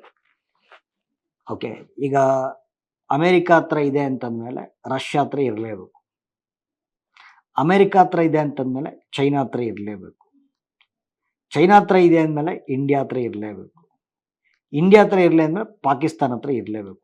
ಈ ಥರ ಒಂದು 10 ರಾಷ್ಟ್ರಗಳ ಹತ್ರ ಪರಮಾಣು ಬಾಂಬ್ ಇದೆ. ನೋಡಿ, ಒಂದು ನಿಮಗೆ ಹಿರೋಶಿಮಾ ಮತ್ತು ನಾಗಸಾಕಿ ಇನ್ಸಿಡೆಂಟ್ ನೆನಪಿರ್ಬೋದು. ಸೊ ಅಮೆರಿಕ ಜಪಾನ್ನ 2 ಪ್ರಮುಖ ನಗರಗಳು ಹಿರೋಶಿಮಾ ಮತ್ತು ನಾಗಸಾಕಿ ಮೇಲೆ ಲಿಟಲ್ ಬಾಯ್ ಮತ್ತು ಫ್ಯಾಟ್ ಮ್ಯಾನ್ ಎನ್ನುವಂಥ 2 ಪರಮಾಣು ಬಾಂಬನ್ನು ಡ್ರಾಪ್ ಮಾಡಿದ್ರು. ಇದುವರೆಗೂ ನ್ಯೂಕ್ಲಿಯರ್ ಬಾಂಬ್ ಡ್ರಾಪ್ ಆಗಿರೋದು ಒಂದೇ ಬಾರಿ. ಓಕೆ, ಅದರ ಪರಿಣಾಮ ಏನಾಗಿದೆ ಅಂತ ನಿಮಗೆ ಗೊತ್ತು. ಹಿರೋಶಿಮಾ ಮತ್ತು ನಾಗಸಾಕಿಯಲ್ಲಿ ಇವತ್ತಿಗೂ ಕೂಡ ಹುಟ್ಟುವಂಥ ಮಕ್ಕಳಿಗೆ ಅನೇಕ ರೋಗಗಳಿಂದ ಹುಡ್ತಾರೆ. ಓಕೆ, ಮತ್ತು ಗೊತ್ತಿರಲಿ, ಇವತ್ತು ಯಾವ ಲೆವೆಲ್ಗೆ ಆಗ್ಬಿಟ್ಟಿದೆ ಅಂತಂದ್ರೆ ಹೈಡ್ರೋಜನ್ ಬಾಂಬ್ಸ್ ಮ್ಯಾನುಫ್ಯಾಕ್ಚರ್ ಮಾಡ್ತಾ ಇದೆ. ಸೊ ಒಂದು ಹೈಡ್ರೋಜನ್ ಬಾಂಬು 1000 ನ್ಯೂಕ್ಲಿಯರ್ ಬಾಂಬಿಗೆ ಸಮ ಇರುತ್ತೆ. ಓಕೆ, ಅಂದರೆ 1000 times more effective than nuclear bombs. So ಈ ಹೈಡ್ರೋಜನ್ ಬಾಂಬನ್ನು ಅಮೆರಿಕ ಇವತ್ತು ಡೆವಲಪ್ ಮಾಡಿದೆ, ರಷ್ಯಾ ಡೆವಲಪ್ ಮಾಡಿದೆ. ಈಗ ನಾಳೆ ದಿನ 3ನೇ ಮಹಾಯುದ್ಧ ನಡೀತು ಅಂತ ಇಟ್ಕೊಳ್ಳಿ. ಓಕೆ, ಥರ್ಡ್ ವರ್ಲ್ಡ್ ವಾರ್ ನಡೀತು. ಥರ್ಡ್ ವರ್ಲ್ಡ್ ವಾರ್ ನಡೆದ್ರೆ ಈ 10 ರಾಷ್ಟ್ರಗಳು ನ್ಯೂಕ್ಲಿಯರ್ ಬಾಂಬನ್ನು ಪ್ರಯೋಗ ಮಾಡಿದ್ರೆ ಜಗತ್ತಿನ ಪರಿಸ್ಥಿತಿ ಏನಾಗ್ಬೋದು. ಹಾಗಾಗಿ ಶಸ್ತ್ರಾಸ್ತ್ರಗಳನ್ನು ತ್ಯಾಗ ಮಾಡಿ ಶಾಂತಿಯನ್ನು ಪ್ರತಿಪಾದನೆ ಮಾಡುವಂಥ ಜಾಗತಿಕ ಸಂಸ್ಥೆ ಸಿಪ್ರಿ ಅಂತ. ಓಕೆ, ಡಿಸ್ಆರ್ಮಮೆಂಟ್ ಅನ್ನು ಪ್ರಮೋಟ್ ಮಾಡುತ್ತಂದ್ರೆ ನಿಶಸ್ತ್ರೀಕರಣ ಅಂದ್ರೆ ಶಸ್ತ್ರಾಸ್ತ್ರಗಳ ತ್ಯಾಗ ಮಾಡಿ ಶಾಂತಿಯನ್ನು ಪ್ರತಿಪಾದನೆ ಮಾಡುವಂಥ ಜಾಗತಿಕ ಸಂಸ್ಥೆ ಒಂದು ಸಿಪ್ರಿ. ಓಕೆ, ಸೊ ಇದು 1966ರಲ್ಲಿ ಎಸ್ಟಾಬ್ಲಿಷ್ ಆಯಿತು. ಇದರ ಪ್ರಧಾನ ಕಚೇರಿ ಬಂದು ಸ್ಟಾಕ್ಹೋಮ್ನ ಸ್ವೀಡನ್ನಲ್ಲಿ ಕಾಣ್ತೀವಿ. ಇದು ಇತ್ತೀಚೆಗೆ ಒಂದು ವರದಿ ಪ್ರಕಟ ಮಾಡಿತು. ಓಕೆ, ಇತ್ತೀಚೆಗೆ ಒಂದು ವರದಿ ಪ್ರಕಟ ಮಾಡಿತು. ಈ ವರದಿಯ ಪ್ರಕಾರ ಜಗತ್ತಲ್ಲಿ ಅತಿ ಹೆಚ್ಚು ಶಸ್ತ್ರಾಸ್ತ್ರಗಳನ್ನು ಇಂಪೋರ್ಟ್ ಮಾಡುವಂಥ ರಾಷ್ಟ್ರ ಉಕ್ರೇನ್ ಆಗಿ ಹೊರಹೊಮ್ಮಿದೆ. ಯಾಕೆ? ರಷ್ಯಾ ಮತ್ತು ಉಕ್ರೇನ್ ಯುದ್ಧ ನಡೀತಾ ಇರೋದ್ರಿಂದ Ukraine is importing more weapons. ಅತಿ ಹೆಚ್ಚು ಶಸ್ತ್ರಾಸ್ತ್ರಗಳನ್ನು ಆಮದು ಮಾಡಿಕೊಳ್ಳುವಂಥ, ಓಕೆ, ಇಂಪೋರ್ಟ್ ಮಾಡಿಕೊಳ್ಳುವಂಥ ರಾಷ್ಟ್ರ ಉಕ್ರೇನ್ ಆಗಿ ಹೊರಹೊಮ್ಮಿದೆ. ಓಕೆ, ಈಗ ನಾವು ಹಿಂಗೆ ಮಾತಾಡೋಣ. ಸೊ ಅತಿ ಹೆಚ್ಚು ಶಸ್ತ್ರಾಸ್ತ್ರಗಳನ್ನು ಎಕ್ಸ್ಪೋರ್ಟ್ ಮಾಡುವಂಥ ಟಾಪ್ 5 ರಾಷ್ಟ್ರಗಳು, ಅತಿ ಹೆಚ್ಚು ಶಸ್ತ್ರಾಸ್ತ್ರಗಳನ್ನು ಆಮದು ಮಾಡಿಕೊಳ್ಳುವಂಥ ಟಾಪ್ 5 ರಾಷ್ಟ್ರಗಳು. ಓಕೆ, ಸೊ ಇದನ್ನ ಗಮನದಲ್ಲಿ ಇಟ್ಕೊಂಡು ನೋಡೋದಾದ್ರೆ, ಓಕೆ, ಫಸ್ಟ್ ಎಕ್ಸ್ಪೋರ್ಟಿಂಗ್ ಕಂಟ್ರೀಸ್ ಯಾವಿದಾವೆ? ಓಕೆ, ಅತಿ ಹೆಚ್ಚು ಎಕ್ಸ್ಪೋರ್ಟ್ ಮಾಡೋ ಶಸ್ತ್ರಾಸ್ತ್ರಗಳನ್ನು ಅಂದರೆ ವೆಪನ್ಸನ್ನು ಎಕ್ಸ್ಪೋರ್ಟ್ ಮಾಡುವಂಥ ಕಂಟ್ರೀಸ್ ಬಂದು ಮೊದಲ ಲಿಸ್ಟಲ್ಲಿ ಇಟ್ ಈಸ್ ಅಮೇರಿಕಾ. ಓಕೆ, ಎರಡನೇದು ಆಮೇಲೆ ರಷ್ಯಾ ಅಂತ ಹಾಕ್ಬಿಟ್ರೆ ಆಮೇಲೆ ಫ್ರಾನ್ಸ್, ಮೂರನೇದು ರಷ್ಯಾ, ಸಿಪ್ರಿ ಸಂಸ್ಥೆಯ ಪ್ರಕಾರ ಡೇಟಾ ಕೊಡ್ತಾ ಇದ್ದೀನಿ. ನಾಲ್ಕನೇದು ಚೈನಾ, ಐದನೇದು ಜರ್ಮನಿ. Okay, Germany. ಸೊ ಇದು ಅತಿ ಹೆಚ್ಚು ರಫ್ತು ಮಾಡುವಂಥ ಶಸ್ತ್ರಾಸ್ತ್ರಗಳನ್ನು ರಫ್ತು ಮಾಡುವಂಥ ಟಾಪ್ 5 ರಾಷ್ಟ್ರಗಳು. ಈಗ ಇಂಪೋರ್ಟ್ ಬಗ್ಗೆ ಮಾತಾಡೋಣ. ಓಕೆ, ಇಂಪೋರ್ಟ್ ಬಗ್ಗೆ ಮಾತಾಡೋಣ. ಸೊ ಇಂಪೋರ್ಟ್ ಬಂದು ಫಸ್ಟ್ ಸ್ಥಾನದಲ್ಲಿ ಉಕ್ರೇನ್, ಲಾಸ್ಟ್ ಟೈಮು ಈ ಸ್ಥಾನದಲ್ಲಿ ಭಾರತ ಇತ್ತು. ಓಕೆ, ಸೊ ಭಾರತವನ್ನು ಹಿಂದಿಕ್ಕಿ ಉಕ್ರೇನು ಮೊದಲ ಸ್ಥಾನವನ್ನು ಪಡೆದಿದೆ. ಓಕೆ, ಇಂಡಿಯಾ ಮೂರನೇದು ಬಂದು ಕತಾರ್, ನಾಲ್ಕನೇದು ಸೌದಿ ಅರೇಬಿಯಾ, ಐದನೇದು ಬಂದು ಪಾಕಿಸ್ತಾನ. ನೋಡಿ, ಬಹಳ ಇಂಪಾರ್ಟೆಂಟ್. Okay, yes. ಓಕೆ, ಅಲ್ಲಿಗೆ ಟಾಪ್ ಎಕ್ಸ್ಪೋರ್ಟು ಇಂಪೋರ್ಟ್ ಎರಡೂ ಮಾತಾಡ್ಬಿಟ್ಟಿದ್ದೀವಿ. ಓಕೆ, ಸೊ ಇದು ಭಾಳ ಇಂಪಾರ್ಟೆಂಟು. ಸೊ ಜಸ್ಟ್ ಒಂದ್ಸತಿ ಸಿಪ್ರಿ ವರದಿ ಅದ್ರ ಬಗ್ಗೆ ಮಾಹಿತಿ ನಾನು ಹೇಳಿದ್ದೀನಿ. ಸೊ ಕರೆಕ್ಟಾಗಿ ಒಂದ್ಸತಿ ನೋಡ್ಕೊಳ್ಳಿ. ಓಕೆ, ಆಯ್ತು. ಭಾರತದ ಸ್ಥಾನ ಅತಿ ಹೆಚ್ಚು ನೋಡಿ, ಅತಿ ಹೆಚ್ಚು ಶಸ್ತ್ರಾಸ್ತ್ರಗಳನ್ನು ಆಮದು ಮಾಡಿಕೊಳ್ಳುವಂಥ ಎರಡನೇ ರಾಷ್ಟ್ರ ಭಾರತ. ಮೊದಲನೇ ಸ್ಥಾನ ಬಂದು Ukraine, first is Ukraine, right? Okay, ಇದು ಸಿಪ್ರಿ ಸಂಸ್ಥೆಯ ಬಗ್ಗೆ. ಸೊ ಈ ಬಾರಿ ನೋಡಿ ಪ್ಯಾರಾ ಅಥ್ಲೆಟ್ಸ್ಗಳಿಗೆ, ಓಕೆ, ಸೊ ಪ್ಯಾರಾ ಅಥ್ಲೆಟ್ಸ್ಗಳಿಗೆ ಒಂದು ವರ್ಲ್ಡ್ ಪ್ಯಾರಾ, ನೋಡಿ ಇದು ಗ್ಯಾರಂಟಿ ಕ್ವಶನ್ ಆಗುತ್ತೆ, world para athletics grand Prix ಅನ್ನು ಭಾರತ ಈ ಬಾರಿ ಆಯೋಜನೆ ಮಾಡ್ತಾ ಇದೆ. ಬಹಳ ಇಂಪಾರ್ಟೆಂಟು. ಓಕೆ, ಈ ಅಂಗವಿಕಲರ ಅಥ್ಲೆಟಿಕ್ಸ್ ಅಂತ ಕರೀಬಹುದು. ಓಕೆ, ಸೊ ಅಂಗವಿಕಲರಿಗೋಸ್ಕರ ಅಥವಾ ವಿಕಲಚೇತನರು, ವಿಶೇಷ ಚೇತನರು ಅಂತ ಕರಿತೀವಿ ಪ್ಯಾರಾ ಅಥ್ಲೆಟ್ಸ್ ಅಂದರೆ.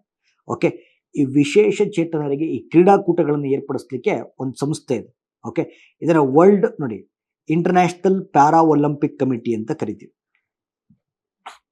ಓಕೆ, ವಿಶೇಷ ಚೇತನರಿಗೆ ಕ್ರೀಡಾಕೂಟಗಳನ್ನು ಆಯೋಜಿಸುವಂಥ ಜಾಗತಿಕ ಸಂಸ್ಥೆ international para Olympic committee.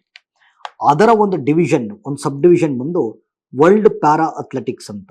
Okay, ಈ world para athletics grand Prix ಅನ್ನ ಈ ಬಾರಿ 2025 ಆವೃತ್ತಿಯನ್ನು ಭಾರತ ಆಯೋಜನೆ ಮಾಡ್ತಾ ಇದೆ. So it is very very important. Okay, Bharat ಆಯೋಜನೆ ಮಾಡ್ತಿರೋದ್ರಿಂದ ಈ ಬಾರಿ world para athletics grand Prix ನಲ್ಲಿ ಯಾರ್ಯಾರು ಭಾರತೀಯರು ಗೆಲ್ತಾರೆ ಅವ್ರ ಬಗ್ಗೆ ಸಮಗ್ರವಾದಂಥ ಮಾಹಿತಿನ ಮುಂದಿನ ದಿನಗಳಲ್ಲಿ ಕೊಡ್ತಾ ಹೋಗೋಣ, ರೈಟ್? ಓಕೆ, ಈಗ ನೆಕ್ಸ್ಟ್ ಟಾಪಿಕ್ ಬರೋಣ.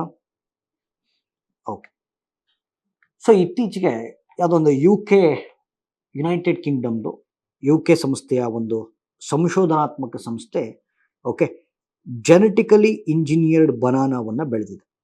ಜೆನೆಟಿಕಲಿ ಇಂಜಿನಿಯರ್ಡ್ ಬನಾನಾವನ್ನು ಕಲ್ಟಿವೇಟ್ ಮಾಡಿದ್ದಾರೆ. ಸೊ ಹಾಗಾಗಿ ನ್ಯೂಸಲ್ಲಿದೆ.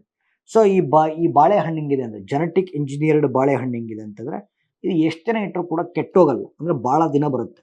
Okay, so longer shelf life ಇರುತ್ತೆ. ಮತ್ತು ಈ ಬನಾನ ನೋಡಿದರೆ ಈ ಬಾಳೆಹಣ್ಣು ತುಂಬ ಹಣ್ಣಾದ ಮೇಲೆ ಅದು ಬ್ರೌನಿಶ್ ಆಗ್ತಾ ಬರುತ್ತೆ. ಬಟ್ ಈ ಜೆನೆಟಿಕ್ ಇಂಜಿನಿಯರ್ಡ್ ಬಾಳೆಹಣ್ಣಲ್ಲಿ ಅದು ಬ್ರೌನ್ ಕಲರ್ ಆಗಲ್ಲ, ಲಾಂಗರ್ ಶೆಲ್ಫ್ ಲೈಫನ್ನು ಹೊಂದಿರುತ್ತೆ. ಸೊ ಹಾಗಾಗಿ genetic engineering is in news. Okay, so ಹಾಗಾದ್ರೆ ಜೆನೆಟಿಕ್ ಇಂಜಿನಿಯರಿಂಗ್ ಅಂತಂದ್ರೆ ಏನೋ ಅದ್ರ ಬಗ್ಗೆ ಸಮಗ್ರವಾದಂಥ ಮಾಹಿತಿಯನ್ನು ಕೊಡ್ತಾ ಹೋಗ್ತೀನಿ. ಎಸ್, ಒಂದು ಡೀಟೇಲ್ಡ್ ಆರ್ಟಿಕಲ್. ಓಕೆ, ನೋಡಿ, ಜೆನೆಟಿಕ್ ಇಂಜಿನಿಯರಿಂಗ್ ಅನ್ನೋದು ಒಂದು ಫೀಲ್ಡ್. ಓಕೆ, ಜೆನೆಟಿಕ್ ಇಂಜಿನಿಯರಿಂಗ್ ಅದರಲ್ಲಿ 2 ಥರ ಇದಾವೆ. ಒಂದು ಜೀನ್ ಎಡಿಟಿಂಗ್ ಅಂತ, ಇನ್ನೊಂದು ಜೀನ್ ಮಾಡಿಫಿಕೇಶನ್ ಅಂತ. Okay, gene editing, gene modification ಎರಡು ಇಂಪಾರ್ಟೆಂಟ್.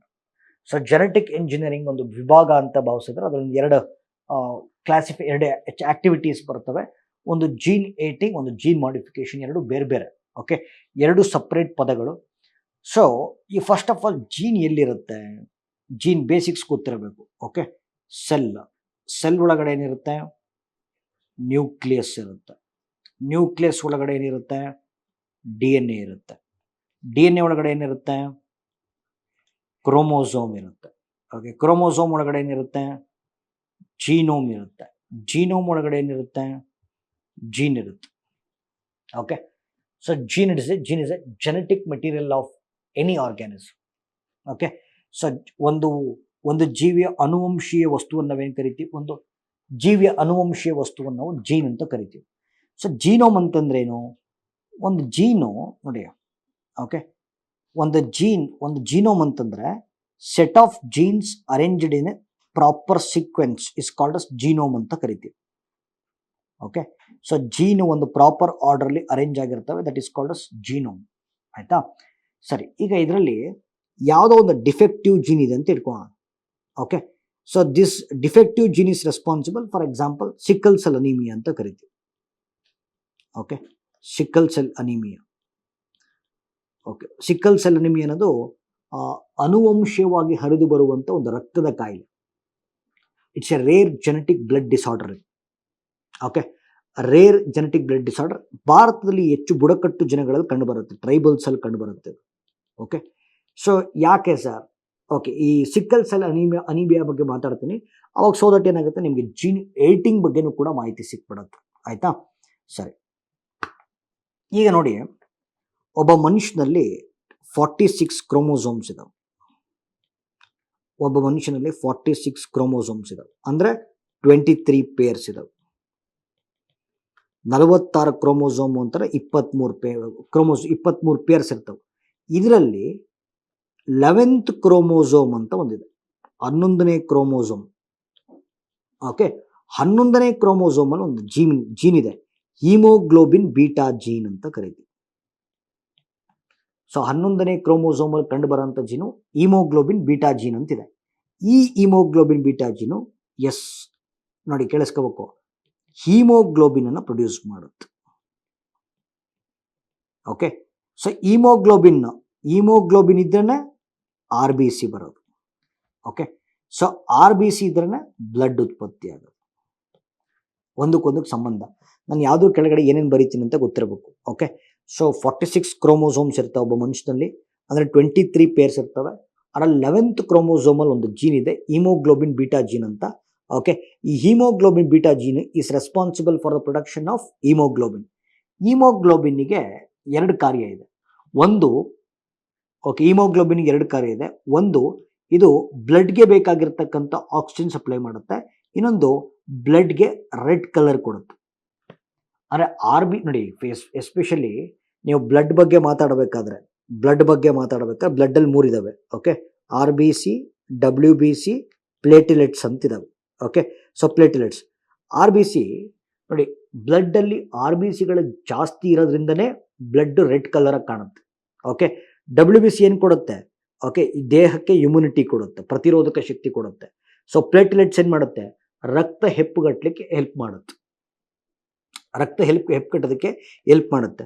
ಸರಿ, ಇಲ್ಲಿ ನಾನೇನು ಮಾತಾಡ್ತಾ ಇದ್ದೀನಿ, haemoglobin, what are the functions of haemoglobin ಅಂತಂದ್ರೆ, ಒಂದು, it provides oxygen to the blood. ಎರಡನೇದು, it give red colours to the blood. ಅಂದ್ರೆ ಹಿಮೋಗ್ಲೋಬಿನ್ ಪ್ರೊಡ್ಯೂಸ್ ಆದ್ರೇನೆ, ಹಿಮೋಗ್ಲೋಬಿನ್ ಇದ್ರೇನೆ RBC ಪ್ರೊಡ್ಯೂಸ್ ಆಗೋದು. ಓಕೆ, ಈ ಹಿಮೋಗ್ಲೋಬಿನ್ ರೆಡ್ ಆಗಿರೋದ್ರಿಂದ RBCಗಳು ರೆಡ್ ಆಗಿದೆ, RBCಗಳು ರೆಡ್ ಆಗಿರೋದ್ರಿಂದ ಬ್ಲಡ್ ರೆಡ್ ಆಗಿದೆ. ಓಕೆ, ಸರಿ, ಇದಾಯ್ತು. ಈಗ ಓಕೆ ಕೇಳಿಸ್ಕೊಳ್ಳಿ, ಏನಾಗುತ್ತೆ ಅಂತ ಹೇಳ್ತೀನಿ. ಈ 11th ಕ್ರೋಮೋಸೋಮ್ ಅಲ್ಲಿ ಹಿಮೋಗ್ಲೋಬಿನ್ ಬೀಟಾ ಜೀನ್ ಇದೆ. ಈ ಹಿಮೋಗ್ಲೋಬಿನ್ ಬೀಟಾ ಜೀನು ಟ್ರೈಬಲ್ಸ್ ಅಲ್ಲಿ ಏನಾಗಿರುತ್ತೆ, ಈ ಹಿಮೋಗ್ಲೋಬಿನ್ ಬೀಟಾ ಜೀನು ಮ್ಯುಟೇಷನ್ ಆಗ್ಬಿಡುತ್ತೆ, ರೂಪಾಂತರ ಆಗ್ಬಿಡುತ್ತೆ.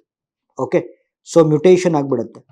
ಸೊ ಮ್ಯುಟೇಷನ್ ಆದಾಗ ಹಿಮೋಗ್ಲೋಬಿನ್ ಏನು ಪ್ರೊಡ್ಯೂಸ್ ಆಗುತ್ತಲ್ಲ, ಅದು ಚೆನ್ನಾಗಿರಲ್ಲ, ಡಿಫೆಕ್ಟಿವ್ ಇರುತ್ತೆ.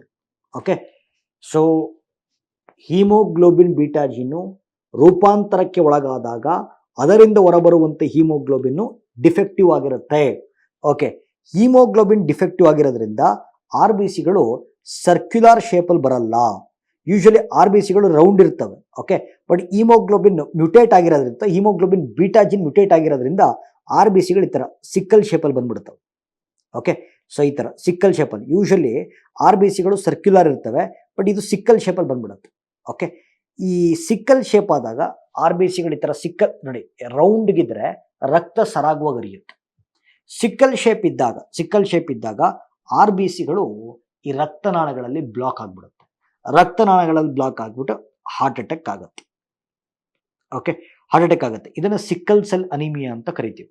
ನೋಡಿ, ನಾನು ಸಿಕ್ಕಲ್ ಸೆಲ್ ಅನಿಮಿಯಾ ಕೂಡ ಡೀಟೇಲ್ ಆಗಿ ಎಕ್ಸ್ಪ್ಲೈನ್ ಮಾಡ್ಬಿಟ್ಟಿದ್ದೀನಿ. ಓಕೆ, ಸಿಕ್ಕಲ್ ಸೆಲ್ ಅನಿಮಿಯಾ ಕೂಡ ಡೀಟೇಲ್ ಆಗಿ ಎಕ್ಸ್ಪ್ಲೈನ್ ಮಾಡ್ಬಿಟ್ಟಿದ್ದೀನಿ. ಈಗ ಇಲ್ಲಿ ಯಾವುದೋ ಒಂದು ಜೀನ್ ಇದೆ, ಡಿಫೆಕ್ಟಿವ್ ಜೀನು. ಇದು ಸಿಕ್ಕಲ್ ಸೆಲ್ ಅನಿಮಿಯಾ ಎನ್ನುವಂಥ ರೋಗವನ್ನು ಉಂಟು ಮಾಡ್ತಾ ಇದೆ. ಸೊ ನಾವು ಹೋಗ್ಬಿಟ್ಟು ಈ ಡಿಫೆಕ್ಟಿವ್ ಜೀನನ್ನು ಸರಿ ಮಾಡಿದ್ರೆ, ಓಕೆ, ಇದನ್ನ ನಾವು ಜೀನ್ ಎಡಿಟಿಂಗ್ ಅಂತ ಕರಿತೀವಿ. ಓಕೆ, ಸೊ ಜೀನೋಮ್ ಅಂತಂದ್ರೇನು? Set of jeans arranged in a sequential manner is called us genome. ಅದರಲ್ಲಿ ಡಿಫೆಕ್ಟಿವ್ ಜೀನನ್ನು ಪತ್ತೆ ಹಚ್ಚಿ ಅದನ್ನು ಸರಿಪಡಿಸುವಂತ ಕೆಲಸ ಮಾಡಿದ್ರೆ ಆ ಟೆಕ್ನಾಲಜಿನ ಜೀನ್ ಎಡಿಟಿಂಗ್ ಟೆಕ್ನಾಲಜಿ ಅಂತ ಕರಿತೀವಿ. ಆಯ್ತಾ?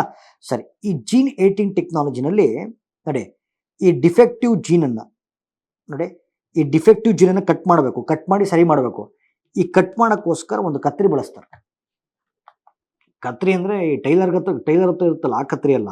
ಓಕೆ, ಅಂದರೆ ಈ ಪ್ರೋಟೀನ್ ರೂಪದಲ್ಲಿರುವಂಥ ಕತ್ರಿ. ಓಕೆ, ಸೊ ಇದನ್ನ ನಾವೇನು ಕರಿತೀವಿ? Cas9 ಅಂತ ಕರಿತೀವಿ.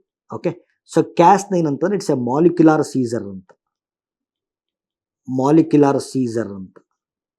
Okay, so Cas9 is nothing but molecular Caesar.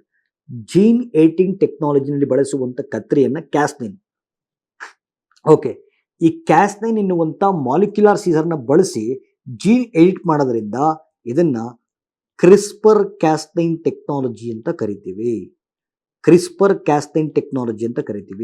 So ಇದು ಜೀನ್ ಎಡಿಟಿಂಗ್ ತಂತ್ರಜ್ಞಾನಕ್ಕೆ ಒಂದು ಉದಾಹರಣೆ. Okay, so this is called as gene editing. Okay, ಅರ್ಥ ಆಗ್ತಿದೆಯಲ್ಲ? Yes or no? ಓಕೆ, ಈಗ ಜೀನ್ ಮಾಡಿಫಿಕೇಶನ್ಗೆ ಬರೋಣ. ಓಕೆ, ಸೊ ನಾನು ಜೀನ್ ಎಡಿಟಿಂಗ್ ಟೆಕ್ನಾಲಜಿಗೆ ಬೆಸ್ಟ್ ಎಕ್ಸಾಂಪಲ್ ಬಂದು ಸಿಕ್ಕಲ್ ಸೆಲ್ ಅನಿಮಿಯಾ ಕೊಟ್ಟಿದ್ದೀನಿ. ಈಗ ಜೀನ್ ಮಾಡಿಫಿಕೇಶನ್ಗೆ ಬರೋಣ. ಓಕೆ, ಈಗ ಬಾಳೆಹಣ್ಣಿಂದ ಒಂದು ಜೀನ್ಸ್ ಇದೆ ಇಲ್ಲಿ. ಓಕೆ, ಸೊ ಬಾಳೆಹಣ್ಣಿಂದು ಜೀನ್ಸ್ ಇದೆ. ಇದಕ್ಕೆ ಬಾಳೆಹಣ್ಣು ಜಾಸ್ತಿ ಕೆಡಬಾರ್ದು ಅಂತೇಳಿ, ಓಕೆ, ಹಾಳಾಗಬಾರ್ದು ಅಂತೇಳಿ ಯಾವುದೋ ಒಂದು ಫಾರಿನ್ ಜೀನ್ ಹೊರಗಡೆ ಹಾಕ್ತೀವಿ. ಓಕೆ, ಒಂದು ಹೊಸ ಜೀನ್ ಫಾರಿನ್ ಜೀನನ್ನು ಇಂಟ್ರೊಡ್ಯೂಸ್ ಮಾಡ್ತೀವಿ. This is called as gene modification ಅಂತ. ಓಕೆ, ಜೀನ್ ಮಾಡಿಫಿಕೇಶನ್ ಅಂತ. ಓಕೆ, ನೋಡಿ, ಜೀನ್ ಎಡಿಟಿಂಗಿಗೂ ಜೀನ್ ಮಾಡಿಫಿಕೇಶನ್ಗೂ ಡಿಫ್ರೆನ್ಸ್ ಏನು ಅಂತ ಕೇಳಿದ್ರೆ, ಜೀನ್ ಎಡಿಟಿಂಗಲ್ಲಿ ಇರೋಂಥ ಡಿಫೆಕ್ಟಿವ್ ಜೀನನ್ನೇ ಸರಿ ಮಾಡ್ತೀವಿ. ಓಕೆ, ಹೊಸ ಫಾರಿನ್ ಜೀನನ್ನು ಇಂಟ್ರೊಡ್ಯೂಸ್ ಮಾಡಲ್ಲ. ಆದರೆ ಜೀನ್ ಮಾಡಿಫಿಕೇಶನಲ್ಲಿ ಹೊಸ ಫಾರಿನ್ ಜೀನನ್ನು ಇಂಟ್ರೊಡ್ಯೂಸ್ ಮಾಡ್ತೀವಿ. This is called as gene modification. Okay, ಇಲ್ಲಾಗಿರೋದು ಅದೇನೆ. ಓಕೆ, ಜೀನ್ ಮಾಡಿಫಿಕೇಶನ್ ಅಂದರೆ ಬಾಳೆಹಣ್ಣು ಹಾಳಾಗಬಾರ್ದು ಅಂತೇಳಿ ಒಂದು ಹೊಸ ಫಾರಿನ್ ಜೀನನ್ನು ಇಂಟ್ರೊಡ್ಯೂಸ್ ಮಾಡಿದ್ದಾರೆ. ಓಕೆ, ಸೊ ಇದನ್ನ ಜೆನೆಟಿಕಲಿ ಮಾಡಿಫೈಡ್ ಬನಾನಾ ಅಂತ ಕರಿತಾ ಇದೀವಿ. ಓಕೆ, ಜೆನೆಟಿಕಲಿ ಮಾಡಿಫೈಡ್ ಬನಾನಾ ಅಂತ ಕರಿತಾ ಇದೀವಿ, ಅಥವಾ ಜೆನೆಟಿಕಲಿ ಎಡಿಟೆಡ್ ಬನಾನಾ ಅಂತ ಕರಿತಾ ಇದೀವಿ. So this is very very important. ಆಯ್ತಾ? Okay, fine.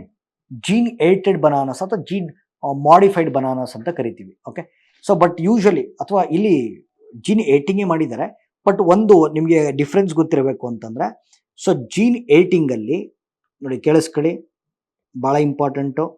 ಓಕೆ, ಜೀನ್ ಎಡಿಟಿಂಗಲ್ಲಿ ಯೂಶಲಿ ನಾವು ಫಾರಿನ್ ಜೀನನ್ನು ಇನ್ಸರ್ಟ್ ಮಾಡಲ್ಲ, ಡಿಫೆಕ್ಟಿವ್ ಜೀನನ್ನೇ ಸರಿ ಮಾಡ್ತೀವಿ. ಮತ್ತು ಜೀನ್ ಮಾಡಿಫಿಕೇಶನಲ್ಲಿ ಒಂದು ಫಾರಿನ್ ಜೀನನ್ನು ಇಂಟ್ರೊಡ್ಯೂಸ್ ಮಾಡ್ತೀವಿ. ಸೊ ಇಲ್ಲಿ ಡಿಫೆಕ್ಟಿವ್ ಜೀನನ್ನು ಸರಿಪಡಿಸ್ತೀವಿ. This is difference between gene editing and gene modification. ಆಯಿತು. ಈಗ ಜೆನೆಟಿಕಲಿ ಇಂಜಿನಿಯರ್ಡ್ ಕ್ರಾಪ್ಸ್, ಅನುವಂಶೀಯವಾಗಿ ಮಾರ್ಪಾಡಾಗಿರುವಂಥ ಬೆಳೆಗಳನ್ನು ನಿಯಂತ್ರಣ ಮಾಡಲಿಕ್ಕೋಸ್ಕರ ಭಾರತ ಸರ್ಕಾರ ಏನು ಮಾಡಿದೆ? ಭಾರತ ಸರ್ಕಾರ ಸ್ಥಾಪಿಸಿರುವಂಥ ಸಂಸ್ಥೆ GEAC ಅಂತ. Okay, genetic engineering appraisal committee ಅಂತ ಕರಿತೀವಿ. Okay, genetically engineered modified crops ಅನ್ನ ರೆಗ್ಯುಲೇಟ್ ಮಾಡಲಿಕ್ಕೋಸ್ಕರ ಭಾರತ ಸರ್ಕಾರದ ಪರಿಸರ ಸಚಿವಾಲಯ, ಓಕೆ, ಸ್ಥಾಪಿಸಿರುವಂಥ ಸಂಸ್ಥೆನ GEAC ಅಂತ ಕರಿತೀವಿ. ಜೆನೆಟಿಕಲಿ ಇಂಜಿನಿಯರಿಂಗ್ ಅಪ್ರೈಸಲ್ ಕಮಿಟಿ ಅಂತ. ಓಕೆ. ರೀಸೆಂಟಾಗಿ ಇದು ಬಿಡಿ, ಇದು ಬಾಳೆಹಣ್ಣಿಂದು, ಇದು ಯು ನಲ್ಲಿ ಅಪ್ರೂವ್ ಮಾಡಿದ್ದಾರೆ. ಬಟ್ ಇತ್ತೀಚೆಗೆ ಭಾರತ ಸರ್ಕಾರ ಯಾವ ಜೆನೆಟಿಕ್ ಇಂಜಿನಿಯರಿಂಗ್ ಬೆಳೆಯನ್ನು ಅನುಮೋದಿಸಿದೆ ಅಂತ ಕೇಳಿದ್ರೆ, ಎಸ್, ಜೆನೆಟಿಕಲಿ ಮಾಡಿಫೈಡ್ ಮಸ್ಟರ್ಡ್ ನೋಡಿ, GM ಮಸ್ಟರ್ಡ್ ಹೈಬ್ರಿಡ್ DMH11 ಅಂತ. ಓಕೆ, ಅಥವಾ GM ಮಸ್ಟರ್ಡ್ ಅಂತ ನೆನ್ಪಿಟ್ಕೊಳ್ಳಿ, ಗ್ಯಾರಂಟಿ ನಿಮ್ಗೆ ಕ್ವಶನ್ ಆಗುತ್ತೆ ಅದು. ಓಕೆ, ಸಾಸ್ವೆ, ಜೆನೆಟಿಕಲಿ ಮಾಡಿಫೈಡ್ ಸಾಸ್ವೆಯನ್ನು. ಓಕೆ, ಸೊ ಈಗ ಇನ್ನೊಂದು ಹೇಳ್ತೀನಿ. ಈಗ ಬಹುಶಃ ನಿಮ್ಗೆ ಅರ್ಥ ಆಗಿದೆ ಅಂತ ಭಾವಿಸ್ತೀನಿ. ಬೇಕಾದ್ರೆ ಇದನ್ನು ಸ್ಕ್ರೀನ್ ಶಾಟ್ ತಗೊಳಂಗಿದೆ, ಸ್ಕ್ರೀನ್ ಶಾಟ್ ತಗೋಬಹುದು. Okay, you can make notes out of this,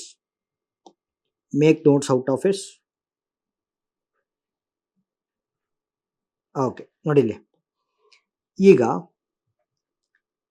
genetically engineered organisms ಅಥವಾ ಜೆನೆಟಿಕಲಿ ಮಾಡಿಫೈಡ್ ಆರ್ಗ್ಯಾನಿಸಮ್ಸ್, ಅನುವಂಶೀಯವಾಗಿ ಮಾರ್ಪಾಡಾಗಿರುವಂಥ ಜೀವಿಗಳು. ಈಗ ನೋಡಿ, ನೀವು ಜೀವಿಗಳನ್ನು ಕೃತಕವಾಗಿ ಆಲ್ಟರ್ ಮಾಡ್ತಾ ಹೋದ್ರೆ, ಓಕೆ, ಜೆನೆಟಿಕಲಿ ಮಾಡಿಫೈಡ್ ಆರ್ಗ್ಯಾನಿಸಮ್ಸ್ ಅನ್ನು ಕ್ರಿಯೇಟ್ ಮಾಡ್ತಾ ಹೋದ್ರೆ ಪರಿಸರದಲ್ಲಿ ಅಸಮತೋಲನ ಉಂಟಾಗುತ್ತೆ. ಓಕೆ, ಸೊ ಪ್ರಭೇದಗಳು ಅಥವಾ ಸ್ಪೀಶೀಸ್ ಹೆಂಗಿದಾವೆ ಹಂಗಿರೋದಕ್ಕೆ ಬಿಟ್ಬಿಡ್ಬೇಕು. ಜೆನೆಟಿಕಲಿ ಆಲ್ಟರ್ ಮಾಡ್ತಾ ಹೋದ್ರೆ ಎಕಲಾಜಿಕಲ್ ಇಂಬ್ಯಾಲೆನ್ಸ್ ಕ್ರಿಯೇಟ್ ಆಗುತ್ತೆ, ಪರಿಸರದಲ್ಲಿ ಅಸಮತೋಲನ ಉಂಟಾಗುತ್ತೆ. ಇಷ್ಟಾದರೆ ಪುಣ್ಯ. ಇವತ್ತು ಎಷ್ಟು ಹಿಂಗಾಗ್ತಿದೆ ಅಂತಂದರೆ, ವೈರಸ್ಸು, ಬ್ಯಾಕ್ಟೀರಿಯಾ, ಫಂಗಸ್ಸು, ಪ್ಯಾರಾಸೈಟ್ನೆಲ್ಲ ಬಳಸ್ಕೊಂಡು, ಅಂದರೆ ವೈರಸ್ಗಳನ್ನು ಆಲ್ಟರ್ ಮಾಡಿಬಿಡ್ತಾ ಇದ್ದಾರೆ, ಬ್ಯಾಕ್ಟೀರಿಯಾಗಳನ್ನು ಆಲ್ಟರ್ ಮಾಡಿಬಿಡ್ತಾ ಇದ್ದಾರೆ. ಅಂದರೆ ಇವುಗಳನ್ನು ಜೆನೆಟಿಕಲಿ ಮಾಡಿಫೈಡ್ ಆರ್ಗ್ಯಾನಿಸಮ್ಸ್ ಅನ್ನು ಯೂಸ್ ಮಾಡ್ಕೊಂಡು ಬಯೋ ವೆಪನ್ಸ್ ತಯಾರು ಮಾಡ್ತಾ ಇದ್ದಾರೆ. ಜೈವಿಕ ಶಸ್ತ್ರಾಸ್ತ್ರಗಳನ್ನು ಇಟ್ಕೊಂಡು ಬಯೋ ವಾರ್ ಮಾಡ್ತಾ ಇದ್ದಾರೆ. ಹಾಗಾಗಿ ನೋಡಿ, ಜೆನೆಟಿಕಲಿ ಮಾಡಿಫೈಡ್ ಆರ್ಗ್ಯಾನಿಸಮ್ಸ್ ಅನ್ನು ನಿಯಂತ್ರಿಸುವುದರ ಮೂಲಕ ಜಾಗತಿಕ ಮಟ್ಟದಲ್ಲಿ ಬಯೋ ಸೇಫ್ಟಿ, ಓಕೆ, ಜೈವಿಕ ಸುರಕ್ಷತೆಯನ್ನು ಖಚಿತಪಡಿಸುವಂತ ಒಪ್ಪಂದ ಕಾರ್ಟಗೆನಾ ಒಪ್ಪಂದ. Okay, yes, this is all about gene edited bananas. Understanding? So ನೋಡಿ, ಹಾಗೆ ಇನ್ನೂ ಟಾಪಿಕ್ಸ್ ಭಯಂಕರ ಇದಾವೆ. ಓಕೆ, ಸದ್ಯಕ್ಕೆ ಇವಾಗ ಒಂದು 9 ಟಾಪಿಕ್ಸ್ ಮಾಡಿದ್ದೀನಿ, ಮತ್ತೀಗ ಮುಂದಕ್ಕೆ ಕೈ ಹಾಕೋಣ. ಸೊ ಜೀನ್ ಏಟೆಡ್ ಬನಾನಾಸ್ ಆಯಿತು, ಜಡೆಯ ಸ್ವಾಮಿ ಉತ್ಸವ ಆಯಿತು, ಲ್ಯಾಡಿಂಗ್ ಬಿಲ್ ಆಯಿತು, ವಿಸಿನ್ ಜಾಮ್ ಪೋರ್ಟ್ ಆಯಿತು, ಕಸಾವಾ ಸಸ್ಯ ಆಯಿತು, ಭಾರತದ ಗೋಧಿ ಉತ್ಪಾದನೆ, ಚಂದ್ರಯಾನ್ 3, ಸಿಪ್ರಿ ವರದಿ, ಪ್ಯಾರಾ ಅಥ್ಲೆಟಿಕ್ಸ್ ಗ್ರ್ಯಾಂಡ್ ಪ್ರಿಕ್ಸ್, ಇಷ್ಟಾಯಿತು.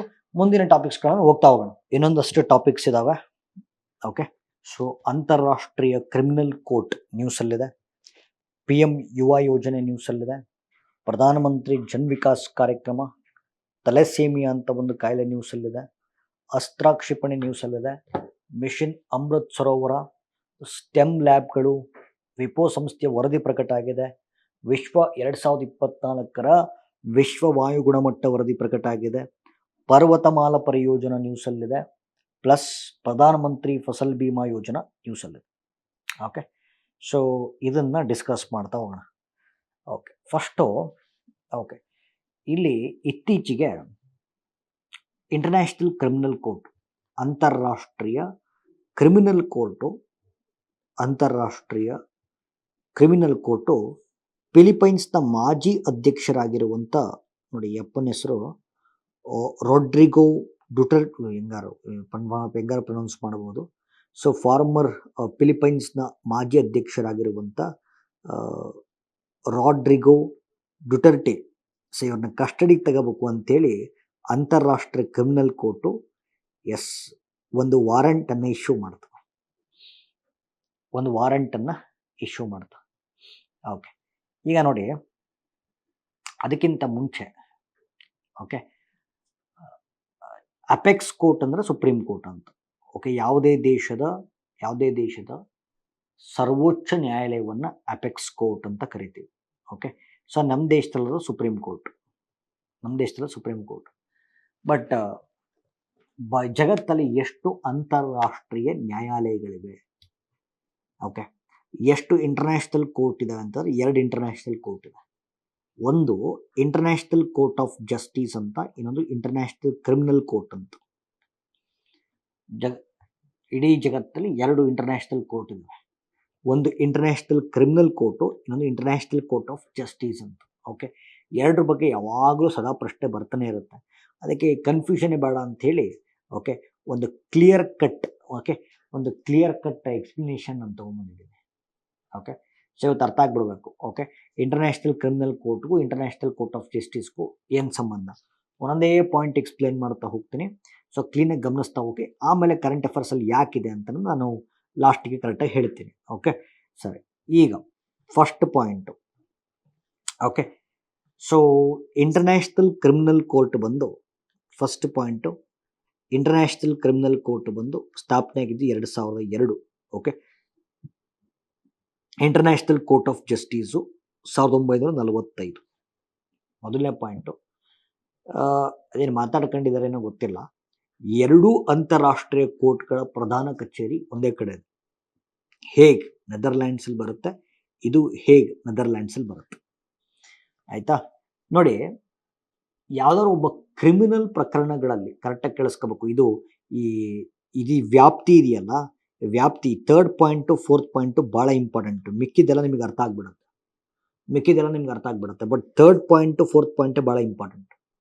ಯಾವುದೇ ಕ್ರಿಮಿನಲ್ ಪ್ರಕರಣಗಳನ್ನು ನಾವು ಅಂಡರ್ಲೈನ್ ಮಾಡಿ ಹೇಳ್ತಾ ಇದ್ದೀನಿ. ಕ್ರಿಮಿನಲ್ ಪ್ರಕರಣಗಳನ್ನು ಇತ್ಯರ್ಥ ಮಾಡುವಂಥ court international criminal court.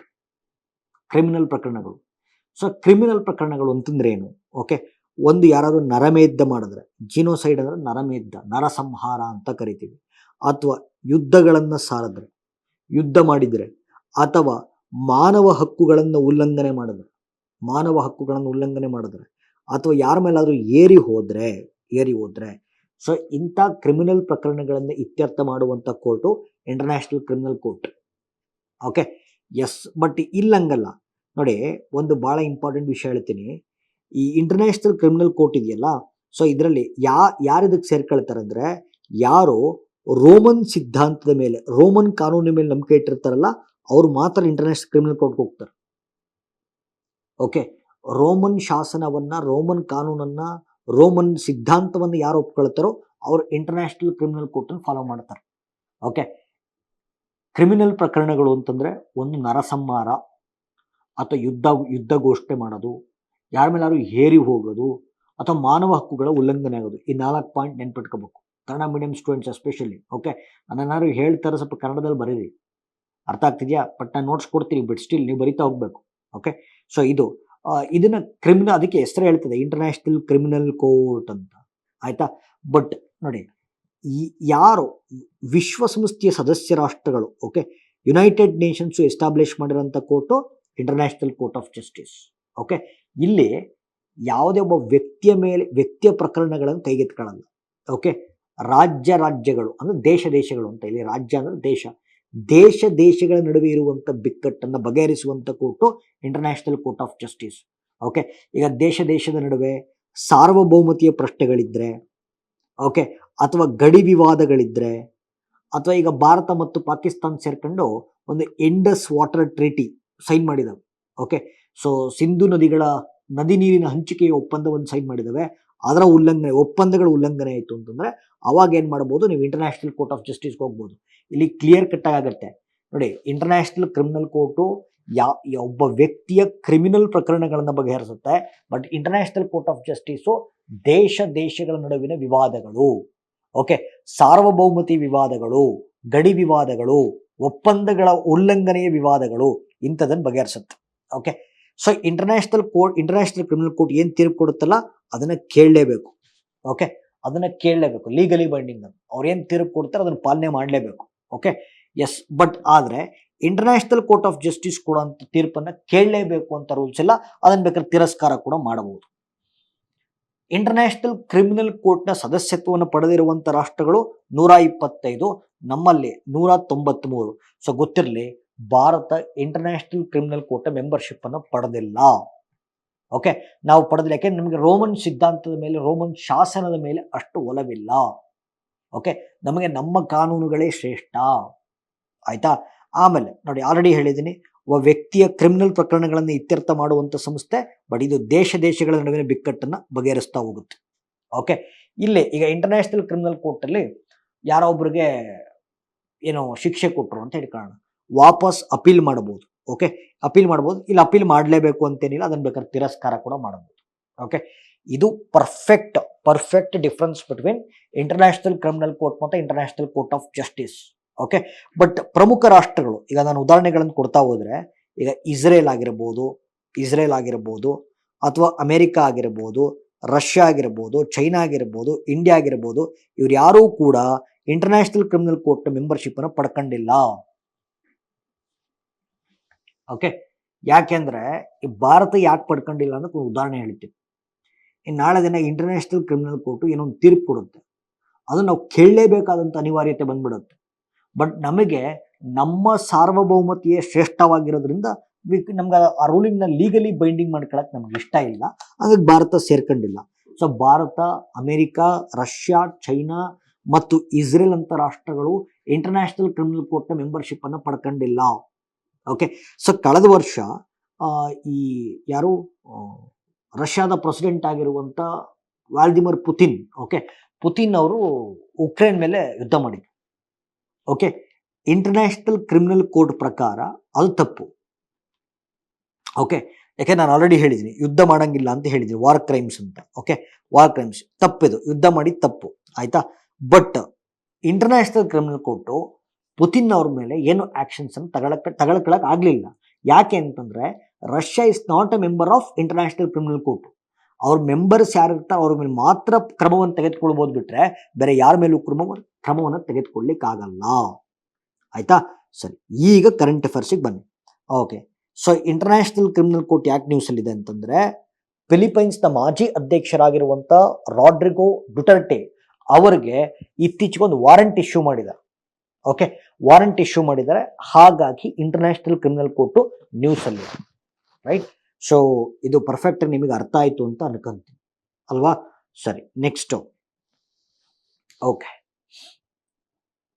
S, ಪ್ರಧಾನಮಂತ್ರಿ ನೋಡಿ, PM ಯುವ 3.0 ಯೋಜನೆ ನ್ಯೂಸ್ ಅಲ್ಲಿದೆ. PM ಯುವ 3.0 ನ್ಯೂಸ್ ಅಲ್ಲಿದೆ. ಇದರ ಒಂದು ಪ್ರಶ್ನೆ ಕೇಳಬಹುದು, PM ಯುವ ಸ್ಕೀಮಲ್ಲಿ ಯುವ ಪದದ ವಿಸ್ತೃತ ರೂಪ ಏನು? ಯುವ ಪದದ ವಿಸ್ತೃತ ರೂಪ ಏನು? ಓಕೆ, ನೋಡಿ, ಯುವ ಅಂತಂದ್ರೆ ಮೆಂಟರಿಂಗ್ ಯಂಗ್ ಆಥರ್ಸ್ ಅಂತ, PM ಯುವ. ಸೊ ಪ್ರಧಾನಮಂತ್ರಿ PM's mentoring for Young author's. Okay.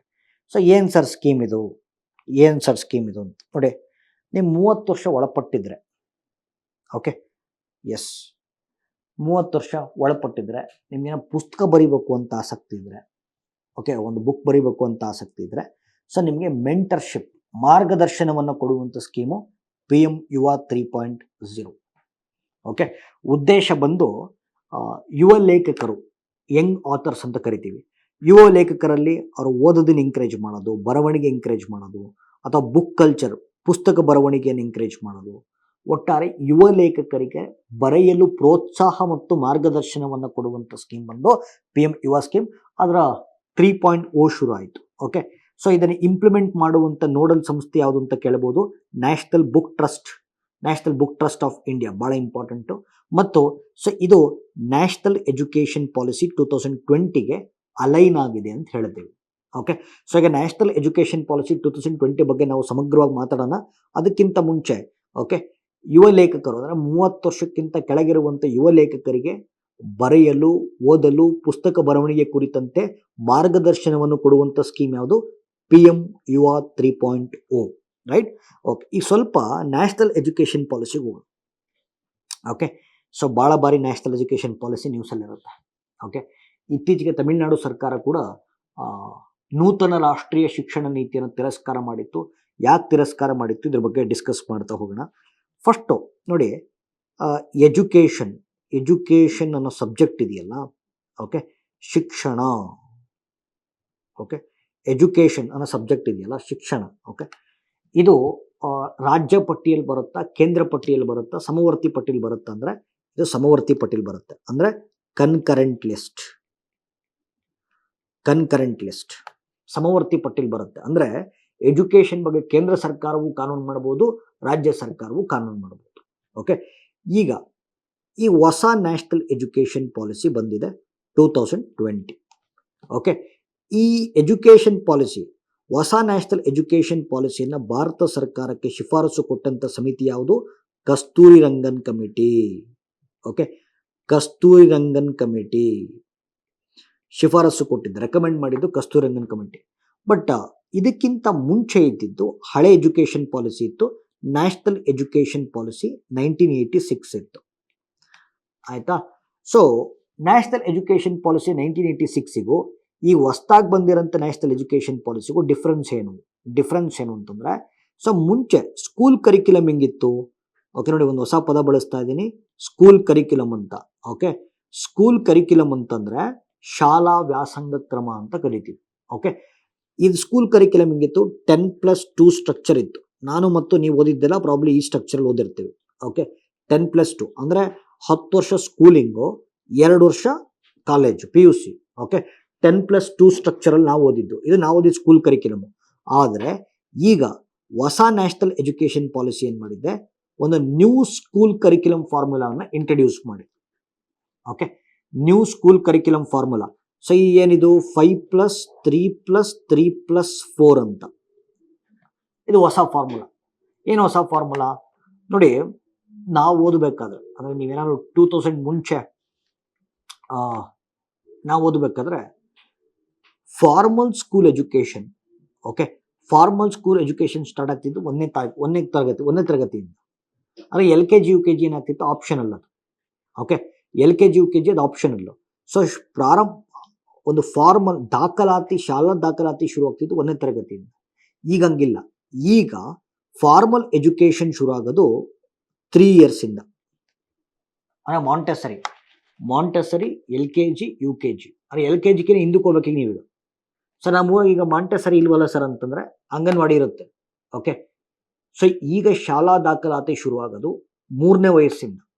ಅಂದರೆ ಪ್ರಿ KG, LKG, UKG, 1ನೇ ಕ್ಲಾಸು, 2ನೇ ಕ್ಲಾಸು.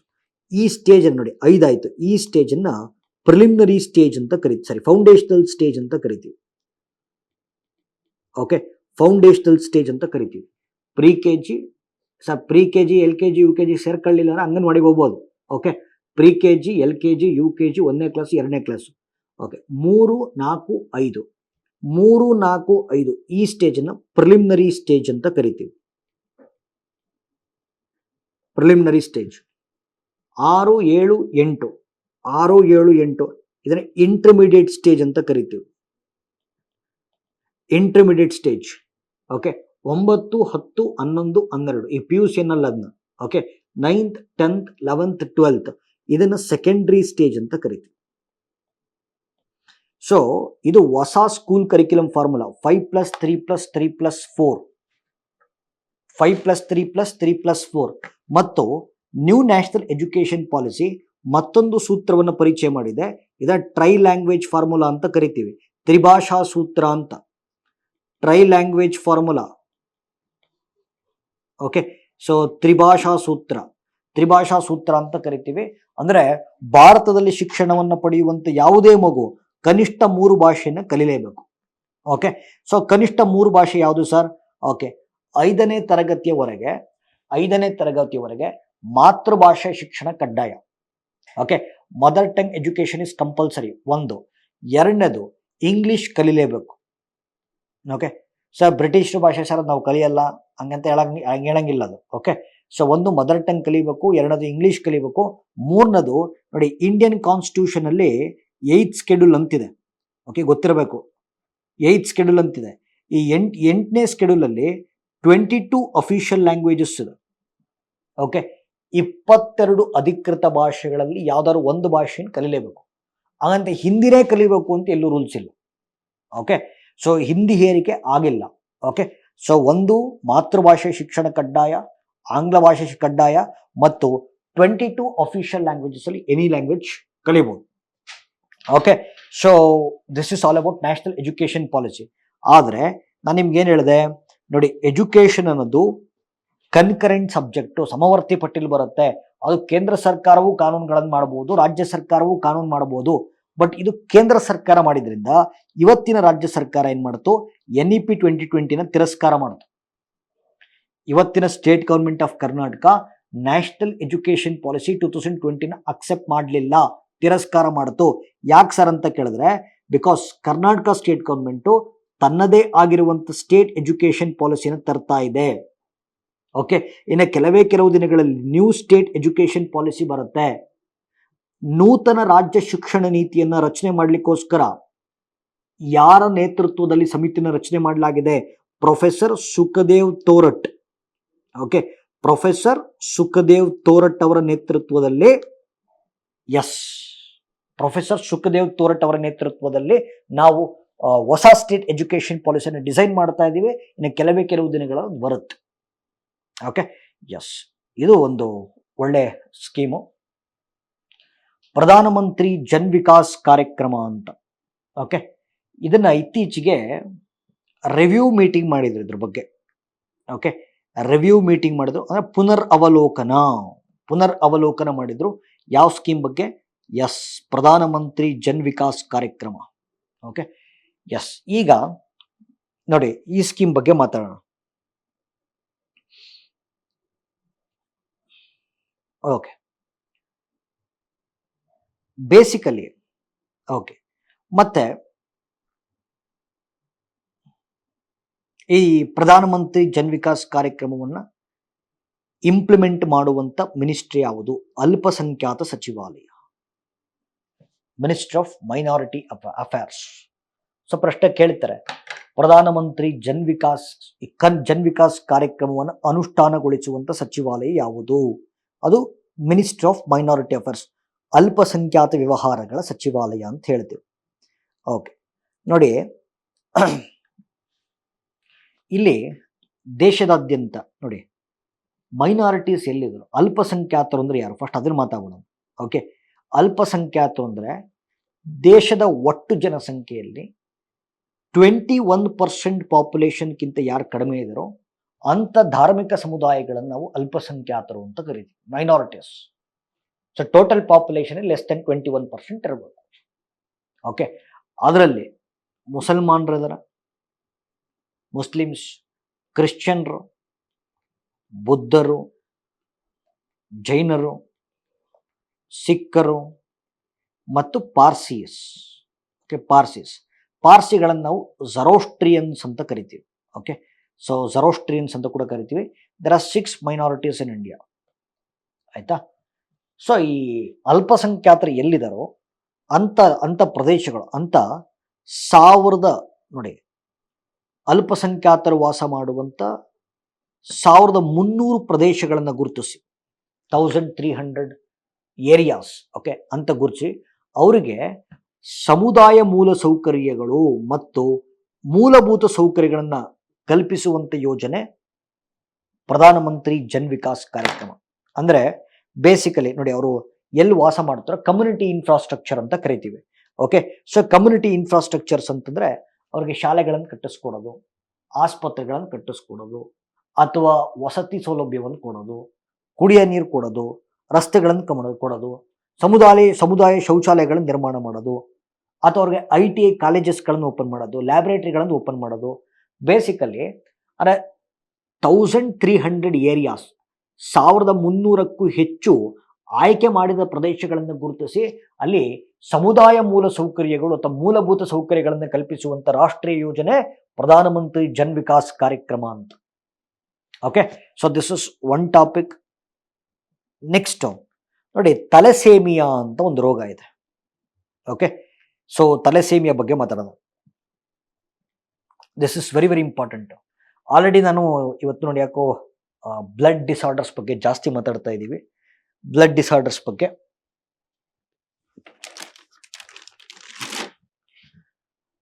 ಅವಾಗಲೇ ಸಿಕ್ಕಲ್ ಸೆಲ್ ಅನಿಮಿಯಾ ಬಗ್ಗೆ ಡಿಸ್ಕಸ್ ಮಾಡಿದ್ವಿ. ಈಗ ತಲೆಸೇಮಿಯಾ ಬಗ್ಗೆ ಮಾತಾಡಿದೆ. ಯಾಕೆ ತಲೆಸೇಮಿಯಾ ಬಗ್ಗೆ ಯಾಕೆ ಮಾತಾಡ್ತೀವಿ, ಅದರ ಕರೆಂಟ್ ಅಫೇರ್ಸ್ ಅಲ್ಲಿ ಏನಕ್ಕಿದೆ ಅದು ನಮ್ಮಲ್ಲಿ ಡಿಸ್ಕಸ್ ಮಾಡೋಣ. ಫಸ್ಟ್ ಈ ರೋಗದ ಬಗ್ಗೆ ಅರ್ಥ ಮಾಡ್ಕೊಂಬೋಣ. ರೈಟ್,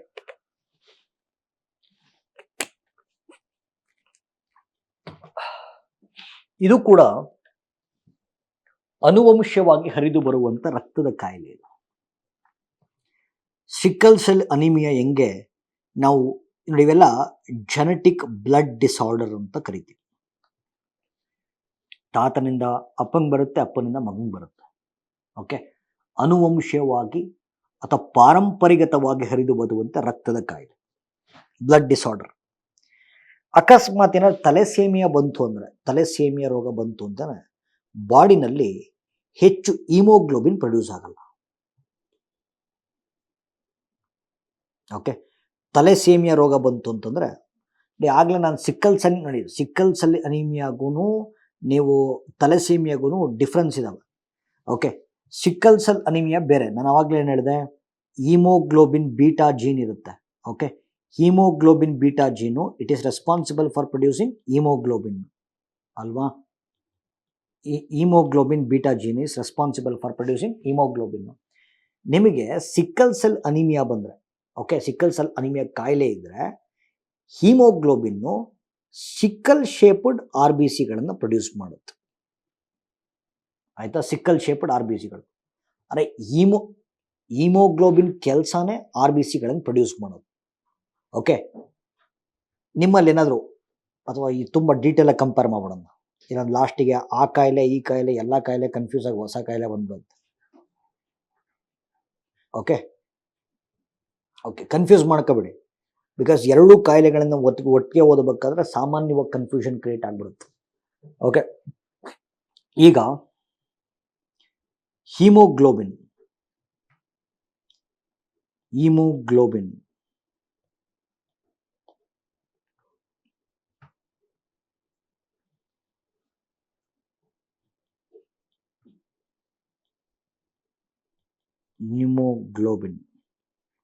ಹಿಮೋಗ್ಲೋಬಿನ್ಗೆ ಎರಡು ಕೆಲಸ ಇದೆ.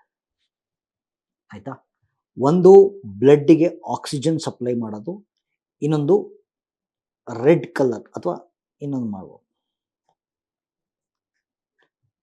ಹಿಮೋಗ್ಲೋಬಿನ್ಗೆ ಎರಡು ಕೆಲಸ ಇದೆ. ಒಂದು ಬ್ಲಡ್ಡಿಗೆ ಆಕ್ಸಿಜನ್ ಸಪ್ಲೈ ಮಾಡೋದು, ಇನ್ನೊಂದು ಆರ್ ಬಿ ಸಿಗಳನ್ನು ಪ್ರೊಡ್ಯೂಸ್ ಮಾಡೋದು. ಓಕೆ, ಹಿಮೋಗ್ಲೋಬಿನ್ನು ರೆಡ್ ಕಲರ್ ಇರೋದ್ರಿಂದನೇ ಆರ್ ಬಿ ಸಿಗಳು ರೆಡ್ ಕಲರ್ ಇರೋದು.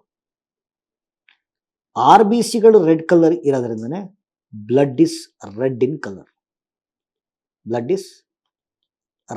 ಕಲರ್. ಆಯಿತಾ, ಸೊ ಇನ್ನೊಮ್ಮೆ ರಿಪೀಟ್ ಮಾಡ್ತೀನಿ, ಹಿಮೋಗ್ಲೋಬಿನ್ಗೆ ಎರಡು ಕೆಲಸ, ಒಂದು ಬ್ಲಡ್ಡಿಗೆ ಆಕ್ಸಿಜನ್ ಸಪ್ಲೈ ಮಾಡೋದು, ಎರಡನೇದು ಆರ್ ಬಿ ಸಿಗಳನ್ನು ಪ್ರೊಡ್ಯೂಸ್ ಮಾಡೋದು. ಆಯಿತಾ, ಈಗ ಈ ಹಿಮೋಗ್ಲೋಬಿನ್ನು, ಓಕೆ, ಹಿಮೋಗ್ಲೋಬಿನ್ ಎಲ್ಲಿಂದ ಬರುತ್ತೆ? ಹಿಮೋಗ್ಲೋಬಿನ್ ಬೀಟಾ ಜೀನ್ ಇರುತ್ತೆ. ಹಿಮೋಗ್ಲೋಬಿನ್ ಬೀಟಾ ಜೀನ್ ಇರೋದ್ರಿಂದನೇ ಬಾಡಿನಲ್ಲಿ ಹಿಮೋಗ್ಲೋಬಿನ್ ಪ್ರೊಡ್ಯೂಸ್ ಆಗ್ತಾ ಇದೆ. ಬಟ್ ಈ ಹಿಮೋಗ್ಲೋಬಿನ್ ಬೀಟಾ ಜೀನ್ ಏನಾದ್ರು ಮ್ಯುಟೇಷನ್ ಆಯಿತು ಅಂದರೆ, ಓಕೆ, ರೂಪಾಂತರ ಆಯಿತು ಅಂತಂದರೆ ಡಿಫೆಕ್ಟಿವ್ ಹಿಮೋಗ್ಲೋಬಿನ್ ಪ್ರೊಡ್ಯೂಸ್ ಆಗುತ್ತೆ. ಡಿಫೆಕ್ಟಿವ್ ಹಿಮೋಗ್ಲೋಬಿನ್ ಪ್ರೊಡ್ಯೂಸ್ ಆದರೆ ಆರ್ ಬಿ ಸಿಗಳು ಸರ್ಕಲ್ ಶೇಪಲ್ಲಿ ಇರಲ್ಲ, ಸಿಕ್ಕಲ್ ಶೇಪ್ಡ್ ಇರುತ್ತೆ. ಸಿಕ್ಕಲ್ ಶೇಪ್ಡ್ ಅಂದರೆ ಈ ಥರ ಚಂದ್ರನ ಆಕಾರದಲ್ಲಿ ಇರ್ತವೆ. ಓಕೆ, ಸಿಕ್ಕಲ್ ಶೇಪ್ಡ್ ಇರುತ್ತೆ. ಸರ್ಕ್ಯುಲರ್ ಶೇಪ್ ಇದ್ದರೆ ರಕ್ತ ಸರಾಗವಾಗಿ ಹರಿಯುತ್ತೆ. ಆರ್ ಬಿ ಸಿಗಳು ಸರ್ಕ್ಯುಲರ್ ಶೇಪಲ್ಲಿ ಇರಬೇಕು. ಓಕೆ, ಇಲ್ಲಿದೆ ನೋಡಿ, ಈ ಥರ ಸರ್ಕ್ಯುಲರ್ ಶೇಪಲ್ಲಿ ಇರಬೇಕು. ಓಕೆ, ಸರ್ಕ್ಯುಲರ್ ಶೇಪಲ್ಲಿ ಇರಬೇಕು. ಬಟ್ ಅದು ಡಿಫೆಕ್ಟಿವ್ ಹಿಮೋಗ್ಲೋಬಿನ್ ಆಗಿರೋದ್ರಿಂದ ಆರ್ ಬಿ ಸಿಗಳ ಈ ಥರ ಸಿಕ್ಕಲ್ ಶೇಪಿಗೆ ಬಂದ್ಬಿಡುತ್ತೆ. ಇದು ಸಿಕ್ಕಲ್ ಸೆಲ್ ಅನಿಮಿಯಾ ಅಂತ ಕರಿತೀವಿ. ಇದು ಬೇರೆ ಕಾಯಿಲೆ. ಓಕೆ, ಇದು ಬೇರೆ ಕಾಯಿಲೆ, ಇದು ಸಿಕ್ಕಲ್ ಸೆಲ್ ಅನಿಮಿಯಾ. ಇಲ್ಲಿ ನಾನು ಮಾತಾಡ್ತಿರೋದು ತಲೆಸೇಮಿಯಾ ಬಗ್ಗೆ. ಓಕೆ, ಸೊ ಇಲ್ಲಿ ಮಾತಾಡೋಕೆ ಕೊಟ್ಟಿರೋದು ತಲೆಸೇಮಿಯಾ ಬಗ್ಗೆ. ತಲೆಸೇಮಿಯಾದಲ್ಲಿ ಏನಾಗುತ್ತೆ, ಹಿಮೋಗ್ಲೋಬಿನ್ನೇ ಪ್ರೊಡ್ಯೂಸ್ ಆಗಲ್ಲ. ಬಾಡಿನಲ್ಲಿ ಹಿಮೋಗ್ಲೋಬಿನ್ ಪ್ರೊಡಕ್ಷನ್ನೇ ಕಡಿಮೆ ಆಗಿಬಿಡುತ್ತೆ. Substantial amount of haemoglobin produce ಆಗಲ್ಲ. ಅಂದ್ರೆ ಏನಾಗುತ್ತೆ? ಪ್ರೊಡ್ಯೂಸ್ ಆಗಲ್ಲ ಅಂತಂದ್ರೆ, ಓಕೆ, ಆಕ್ಸಿಜನ್ ಸಪ್ಲೈಯೂ ಕೂಡ ಕಡಿಮೆ ಆಗುತ್ತೆ, ಆರ್ ಬಿ ಸಿಗಳು ಕೂಡ ಕಡಿಮೆ ಆಗುತ್ತೆ. ಬಾಡಿನಲ್ಲಿ ಹಿಮೋಗ್ಲೋಬಿನ್ ಪ್ರೊಡ್ಯೂಸ್ ಆಗಲಿಲ್ಲ ಅಂದ್ರೆ ರಕ್ತ ಕಡಿಮೆ ಆಗುತ್ತೆ. ಈ ಕಂಡೀಷನ್ನ ತಲೆಸೇಮಿಯಾ ಅಂತ ಕರಿತೀವಿ. ಆಯ್ತಾ, ಸೊ ಈ ತಲೆಸೇಮಿಯಾ ಬಂತು ಅಂದ್ರೆ ಏನೇನಾಗುತ್ತೆ? ರಕ್ತ ಕಡಿಮೆ ಆದರೆ ರಕ್ತಹೀನತೆ, ಅನೀಮಿಯಾ. ರಕ್ತದ ಸಪ್ಲೈ ಇಲ್ಲ ಅಂತಂದ್ರೆ ಬೋನ್ಸ್ ವೀಕ್ ಆಗ್ತವೆ, ಕುಂಠಿತ ಬೆಳವಣಿಗೆ. ಮತ್ ನೋಡಿ, ರಕ್ತ ಇಲ್ಲ ಅಂತಂದಾಗ, ಬಾಡಿನಲ್ಲಿ ಸಫಿಷಿಯಂಟ್ ಬ್ಲಡ್ ಇಲ್ಲ ಅಂತಂದಾಗ ಹೊರಗಡೆ ಬ್ಲಡ್ ಹಾಕ್ಸ್ತೀರಾ. ಹೊರಗಡೆ ಬ್ಲಡ್ ಹಾಕ್ಸಿ ನೋಡಿ, ಬಾಡಿನಲ್ಲಿ ಐರನ್ ಕಂಟೆಂಟ್ ಜಾಸ್ತಿ ಆಗ್ಬಿಡುತ್ತೆ. ಓಕೆ, ಊಟ ಸೇರಲ್ಲ. ಲಿವರ್ ಊದ್ಕೊಂಡ್ಬಿಡುತ್ತೆ, ಸ್ಪ್ಲೀನ್ ಮತ್ತೆ ಲಿವರ್ ಊದ್ಕೊಂಡ್ಬಿಡುತ್ತೆ, ಸ್ಕಿನ್ ಕಲರು ಒಂಥರ ಆಗ್ಬಿಡುತ್ತೆ. ಓಕೆ, ಪೇಲ್ ಸ್ಕಿನ್ ಅಂತ ಕರಿತೀವಿ, ಪೇಲ್ ಸ್ಕಿನ್ ಅಂತ ಕರಿತೀವಿ. So this are the symptoms of thalassaemia. Okay, so ಗೊತ್ತಿರಲಿ, ಅತಿ ಹೆಚ್ಚು ತಲೆಸೇಮಿಯಾ ರೋಗದಿಂದ ಬಳಲುವಂತ ಜನಸಂಖ್ಯೆ ಹೆಚ್ಚಿರೋದು ಭಾರತದಲ್ಲಿ. ದುರಂತಕಾರಿ ಸಂಗತಿ ಅಂತಂದ್ರೆ 20 ವರ್ಷಕ್ಕಿಂತ ಕೆಳಗಿರುವಂತ ವ್ಯಕ್ತಿಗಳು 1,00,000 ಜನ ಸಾಯ್ತಾರೆ ಭಾರತದಲ್ಲಿ ತಲೆಸೇಮಿಯಾದಿಂದ. ಅಂದ್ರೆ 20 ಇಯರ್ಸ್ಗಿಂತ ಕಡಿಮೆ ಇರ್ತಕ್ಕಂಥವ್ರು ಪ್ರತಿ ವರ್ಷ ಭಾರತದಲ್ಲಿ 1,00,000 ಜನ ಸಾಯ್ತಾರೆ. ಯೋಚನೆ ಮಾಡ್ಬೇಕಿದೆ. ಸೊ ಭಾರತವನ್ನ ತಲೆಸೇಮಿಯಾ ರೋಗದ ರಾಜಧಾನಿ ಅಂತ ಕೂಡ ಕರಿತೀವಿ. ಭಾರತವನ್ನ ತಲೆಸೇಮಿಯಾ ರೋಗದ ರಾಜಧಾನಿ ಅಂತ ಕರಿತೀವಿ. ನೋಡಿ, ಈ ತರದ್ದು ಈ ಜೆನೆಟಿಕ್ ಬ್ಲಡ್ ಡಿಸಾರ್ಡರ್ಸ್ ಬಗ್ಗೆ ಮಾತಾಡ್ತಿದ್ವಲ್ಲ, 3 ಕಾಯಿಲೆ ಇದಾವೆ. ಓಕೆ, ಇವತ್ತು ನಾನು 2 ಮಾತಾಡಿದೆ. ಒಂದು ತಲೆಸೇಮಿಯಾ ಬಗ್ಗೆ ಮಾತಾಡಿದ್ವಿ, ಇನ್ನೊಂದು ಸಿಕ್ಕಲ್ ಸೆಲ್ ಅನಿಮಿಯಾ ಬಗ್ಗೆ ಮಾತಾಡಿದ್ವಿ, ಇನ್ನೊಂದು ರೋಗ ಇದೆ, ಓಕೆ, ಹಿಮೋಫಿಲಿಯಾ ಅಂತ. ಈ 3 ರೋಗವನ್ನ ನಾವು ನೋಡಿ ಪರ್ಸನ್ಸ್ ವಿತ್ ಡಿಸಬಿಲಿಟಿ ಆಕ್ಟ್ ಅಂತಿದೆ, ಅಂದ್ರೆ ವಿಶೇಷ ಚೇತನರ ಕಾಯ್ದೆ ಅಂತ. ವಿಶೇಷ ಚೇತನರ ಕಾಯ್ದೆ 2016 ಅಡಿಯಲ್ಲಿ ಈ 3 ರೋಗವನ್ನ, ಅಂದ್ರೆ ತಲೆಸೇಮಿಯಾ, ಸಿಕ್ಕಲ್ ಸೆಲ್ ಅನಿಮಿಯಾ ಮತ್ತು ಹಿಮೋಫಿಲಿಯಾವನ್ನು ಹೊಂದಿರುವಂತ ರೋಗಿಗಳನ್ನ ವಿಕಲಾಂಗ ವ್ಯಕ್ತಿಗಳು ಅಥವಾ ಡಿಸೇಬಲ್ಡ್ ಪೀಪಲ್ ಅಂತ ಕ್ಯಾಟಗರಿ ಮಾಡಿದ್ವಿ. ಮತ್ತು ಓಕೆ, ವಿಶ್ವ ತಲೆಸೇಮಿಯಾ ರೋಗವನ್ನ, ಅದರ ಕುರಿತಂತೆ ಜನಜಾಗೃತಿಯನ್ನು ಮೂಡಿಸ್ಲಿಕ್ಕೋಸ್ಕರ ಪ್ರತಿ ವರ್ಷ ಮೇ 8ನೇ ತಾರೀಕು ವರ್ಲ್ಡ್ ತಲೆಸೇಮಿಯಾ ಡೇ ಅನ್ನು ಸೆಲೆಬ್ರೇಟ್ ಮಾಡ್ತೀವಿ. ಸೊ ನೋಡಿ, ಅದೆಲ್ಲದಕ್ಕಿಂತ ಇಂಪಾರ್ಟೆಂಟ್ ಪಾಯಿಂಟ್ ಅಂದ್ರೆ ಈ ಪಾಯಿಂಟ್. ಓಕೆ, ಈ 3 ರೋಗ ಯಾವುದು, ತಲೆಸೇಮಿಯಾ, ಹಿಮೋಫಿಲಿಯಾ, ಸಿಕ್ಕಲ್ ಸೆಲ್ ಅನಿಮಿಯಾ, ಈ 3 ರೋಗವನ್ನ ವಿಕಲಚೇತನರ ಕಾಯ್ದೆ 2016 ಅಡಿಯಲ್ಲಿ ಡಿಸೇಬಲ್ಡ್ ಅಂತ ಕ್ಯಾಟಗರೈಸ್ ಮಾಡಿದೀವಿ. Okay, yes. ಇತ್ತೀಚೆಗೆ ಯಾಕಿದು ನ್ಯೂಸ್ ಅಲ್ಲಿದೆ ಅಂತಂದ್ರೆ, ಆಂಧ್ರ ಪ್ರದೇಶ ಸರ್ಕಾರ ತಲೆಸೇಮಿಯಾ ರೋಗದಿಂದ ಬಳಲುತ್ತಿರುವಂತ ರೋಗಿಗಳಿಗೆ ಮಾಸಿಕ ಪಿಂಚಣಿಯನ್ನ ಕೊಡ್ತಾ ಇದೆ. ಟ್ರೀಟ್ಮೆಂಟ್ ತಗೊಳ್ಳೋದಕ್ಕೆ ಅಂತೇಳಿ ಮಂತ್ಲಿ ಪೆನ್ಷನ್ ಕೊಡ್ತಾ ಇದೆ. ಹಾಗಾಗಿ it is in news. Okay, so ಅಸ್ತ್ರ, ರೈಟ್. ಸೊ ಅಸ್ತ್ರ ಒಂದು ಕ್ಷಿಪಣಿ ನ್ಯೂಸ್ ಅಲ್ಲಿದೆ. ಓಕೆ, ಸೊ ಬಹಳ ಚೆನ್ನಾಗಿದೆ ಕ್ಷಿಪಣಿ. ಎಸ್, ಒಂದು ಬೇಸಿಕ್ ಇನ್ಫಾರ್ಮೇಶನ್, ಒಂದು ಅಡಿಷನಲ್ ಇನ್ಫಾರ್ಮೇಶನ್ ಅಂತಾನೆ ಕರೀರಿ, ಏನು ತೊಂದರೆ ಏನಿಲ್ಲ. ಓಕೆ, ಸೊ ಒಂದು ಪ್ರಶ್ನೆ ಕೇಳಬಹುದು. ಓಕೆ, ಭಾರತ ಅಭಿವೃದ್ಧಿಪಡಿಸಿರುವ ಸ್ವದೇಶಿ ಕ್ಷಿಪಣಿಗಳು ಯಾವ್ಯಾವು? ಓಕೆ, ಸೊ ನಾನು ಮುಂಚೆ ಕೂಡ ಹೇಳಿದ್ದೆ, ಪಾಟ್ನಾ, ಕೋಡ್ ವರ್ಡ್ ಬಂದು ಪಾಟ್ನಾ. ಓಕೆ, ಸೊ ಪೃಥ್ವಿ, ಆಕಾಶ್, ತ್ರಿಶೂಲ್, ನಾಗ್, ಅಗ್ನಿ. ಪೃಥ್ವಿ, ಆಕಾಶ್, ಅಥವಾ ಪೃಥ್ವಿ, ಆಕಾಶ್, ತ್ರಿಶೂಲ್, ನಾಗ್, ಅಗ್ನಿ. Okay, so this are the indigenous missiles developed by DRDO. Okay, so ಭಾರತದ ಸ್ವದೇಶಿ ಕ್ಷಿಪಣಿಗಳನ್ನು ಡೆವಲಪ್ ಮಾಡಲಿಕ್ಕೋಸ್ಕರ DRDO ತಂದಿರುವಂಥ ಕಾರ್ಯಕ್ರಮ IGMDP ಕಾರ್ಯಕ್ರಮ, integrated guided missile development programme ಅಂತ. ಓಕೆ, ಸೊ ಇದು ಪ್ರಾರಂಭ ಆಗಿದ್ದು 1983. ಓಕೆ, ಈ ಕಾರ್ಯಕ್ರಮದ ಪರಿಕಲ್ಪನೆಯನ್ನು ಕಟ್ಕೊಟ್ಟಂತ ವ್ಯಕ್ತಿ ಡಾಕ್ಟರ್ APJ ಅಬ್ದುಲ್ ಕಲಾಂ. ಹಾಗಾಗಿ ಅವ್ರನ್ನ ನಾವು ಮಿಸೈಲ್ ಮ್ಯಾನ್ ಆಫ್ ಇಂಡಿಯಾ ಅಂತ ಕರಿತೀವಿ, ರೈಟ್. ಸೊ ಇದು ಗೊತ್ತಿರಬೇಕು. ನೆಕ್ಸ್ಟ್ ನೋಡಿ,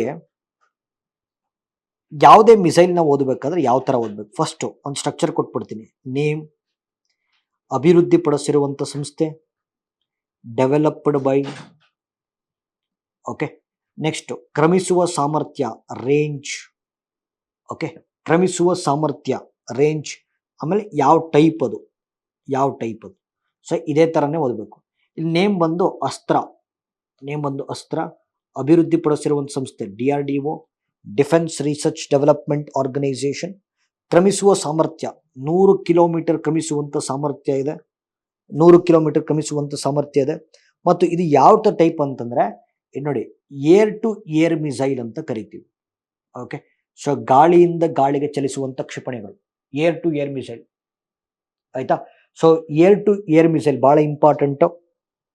ಓಕೆ, ನೋಡಿ, ಏರ್ ಟು ಏರ್ ನೋಡಿ, ಯೂಶಲಿ ಉಡಾವಣೆಯ ಆಧಾರದ ಮೇಲೆ 3 ಥರ ಮಿಸೈಲ್ಸ್ ಇರ್ತವೆ.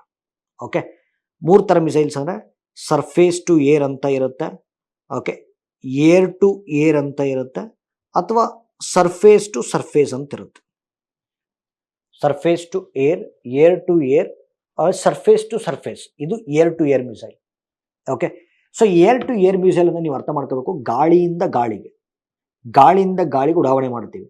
ಅಂದ್ರೆ ಇದನ್ನು ಯುದ್ಧ ವಿಮಾನಗಳಲ್ಲೇ ಅಳವಡಿಕೆ ಮಾಡಬೇಕು, ಏರ್ಕ್ರಾಫ್ಟ್ ಅಲ್ಲಿ ಎಂಬೆಡ್ ಮಾಡಬೇಕು ಇದನ್ನು.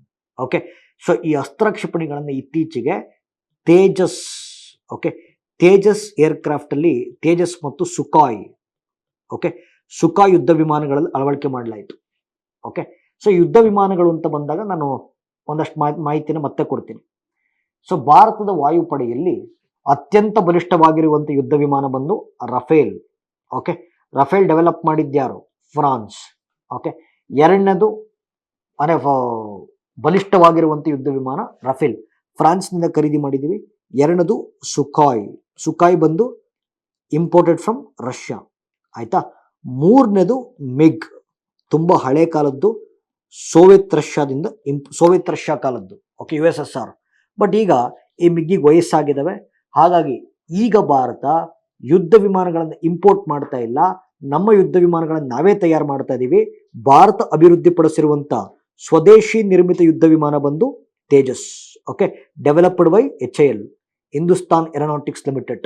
ಓಕೆ, ಸೊ ಈ ತೇಜಸ್ ಯುದ್ಧ ವಿಮಾನದಲ್ಲಿ ಅಸ್ತ್ರ ಕ್ಷಿಪಣಿಗಳನ್ನು ಎಂಬೆಡ್ ಮಾಡ್ತಾ ಇದ್ದೀವಿ, ರೈಟ್. ಸೊ ಹಾಗಾಗಿ ಇತ್ತೀಚೆಗೆ ಅದನ್ನ ಒಡಿಶಾದ ಚಂಡೀಪುರ್ ಕೋಸ್ಟಿಂದ ಟೆಸ್ಟ್ ಮಾಡಿದ್ವಿ, ತೇಜಸ್ ಅಲ್ಲಿ ಹಾಕ್ಬಿಟ್ಟು.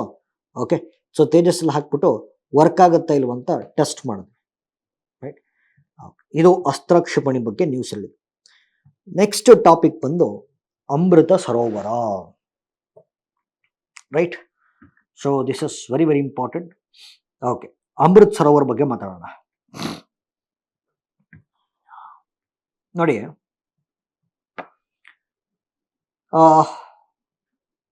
2022 ಆಗಸ್ಟ್ 15ಕ್ಕೆ 2022 ಆಗಸ್ಟ್ 15ಕ್ಕೆ ಭಾರತಕ್ಕೆ ಸ್ವಾತಂತ್ರ್ಯ ಬಂದು 75 ವರ್ಷ ಆಯಿತು, 75 ಇಯರ್ಸ್ ಆಯಿತು. 75ನೇ ವರ್ಷದ ಸ್ವಾತಂತ್ರ್ಯೋತ್ಸವವನ್ನು ಆಚರಣೆ ಮಾಡಲಿಕ್ಕೋಸ್ಕರ 75 ಸ್ಥಳಗಳಲ್ಲಿ 75 ವಾರಗಳಲ್ಲಿ 75 ಬೃಹತ್ ಕಾರ್ಯಕ್ರಮಗಳನ್ನು ಹಮ್ಮಿಕೊಂಡಿವೆ. ಇದನ್ನ ಆಜಾದಿ ಕಾ ಅಮೃತ್ ಮಹೋತ್ಸವ ಅಂತ ಕರಿತೀವಿ. ಆಜಾದಿ ಕಾ ಅಮೃತ್ ಮಹೋತ್ಸವ ಅಂತ ಕರಿತೀವಿ. ಇದರ ಭಾಗವಾಗಿ ಭಾರತ ಸರ್ಕಾರ ಪ್ರಾರಂಭಿಸಿರುವಂತಹ ಒಂದು ಕಾರ್ಯಕ್ರಮ ಮಿಷನ್ ಅಮೃತ್ ಸರೋವರ್. ಮಿಷನ್ ಅಮೃತ್ ಸರೋವರ್ ಇದರ ಉದ್ದೇಶ ಬಂದು ಭಾರತದ ಪ್ರತಿಯೊಂದು ಜಿಲ್ಲೆಗಳಲ್ಲಿ 75 ಕೆರೆಗಳ ಪುನರುಜ್ಜೀವನ ಮತ್ತು ಅಭಿವೃದ್ಧಿ. ಭಾರತದ ಪ್ರತಿಯೊಂದು ಜಿಲ್ಲೆಯಲ್ಲಿ 75 ಜಲ ಸಂಪನ್ಮೂಲಗಳು, 75 ವಾಟರ್ ಬಾಡೀಸ್ ಅನ್ನ ಡೆವಲಪ್ ಮಾಡ್ತೇವೆ, ರೆಜುವಿನೇಟ್ ಮಾಡ್ತೇವೆ. ಒಟ್ಟಾರೆ ದೇಶದಲ್ಲಿ 50,000 ಮಾಡಬೇಕು ಅಂತ. ಇದು mission Amrit Sarovar. Okay, so 2022 April 24ನೇ ತಾರೀಕು ಈ ಕಾರ್ಯಕ್ರಮವನ್ನು ಕೈಗೊಳ್ಳಲಾಗಿತ್ತು. ಈಗ ಯಾಕೆ ನ್ಯೂಸ್ ಅಲ್ಲಿ ಇದೆ ಅಂತಂದ್ರೆ, okay, ministry of railways, okay, Indian railways ಏನಿದೆ ಸಂಸ್ಥೆ, ಈ ಕೆರೆಗಳನ್ನ ಪುನರುಜ್ಜೀವನ ಮಾಡಲಿಕ್ಕೋಸ್ಕರ, ಅಭಿವೃದ್ಧಿ ಮಾಡಲಿಕ್ಕೋಸ್ಕರ ಈ ಗುಂಡಿಗಳನ್ನು ತೋಡ್ತಾ ಇದೆ. ಹಾಗಾಗಿ mission Amrit Sarovar news ಅಲ್ಲಿತ್ತು. So just simple, ಭಾರತದ ಪ್ರತಿಯೊಂದು ಜಿಲ್ಲೆಯಲ್ಲಿ 75 ಕೆರೆಗಳು ಅಥವಾ 75 ಜಲಸಂಪನ್ಮೂಲಗಳ ಅಭಿವೃದ್ಧಿ ಮತ್ತು ಪುನರುಜ್ಜೀವನ ಮಾಡುವಂತ ರಾಷ್ಟ್ರೀಯ ಕಾರ್ಯಕ್ರಮ mission Amrit Sarovar. Okay, so ಇದು ನ್ಯೂಸ್ ಅಲ್ಲಿದೆ. ನೆಕ್ಸ್ಟು ಸ್ಟೆಮ್ ಲ್ಯಾಬ್ಸ್ ಅಂತ ಇದಾವೆ. ಓಕೆ, ಸ್ಟೆಮ್ ಲ್ಯಾಬ್ಸ್ ಅಂತ. ಸೊ ಇದ್ರ ಬಗ್ಗೆ ಡಿಸ್ಕಸ್ ಮಾಡೋಣ, ಸ್ಟೆಮ್ ಲ್ಯಾಬ್ಸ್ ಬಗ್ಗೆ. ಓಕೆ, ಸ್ಟೆಮ್ ಲ್ಯಾಬ್ಸ್ ಅಂತ ನೋಡಿ, ಸ್ಟೆಮ್ ಅಂದ್ರೆ ಸೈನ್ಸ್ ಅಂದ್ರೆ ನೋಡಿ, ಸ್ಟೆಮ್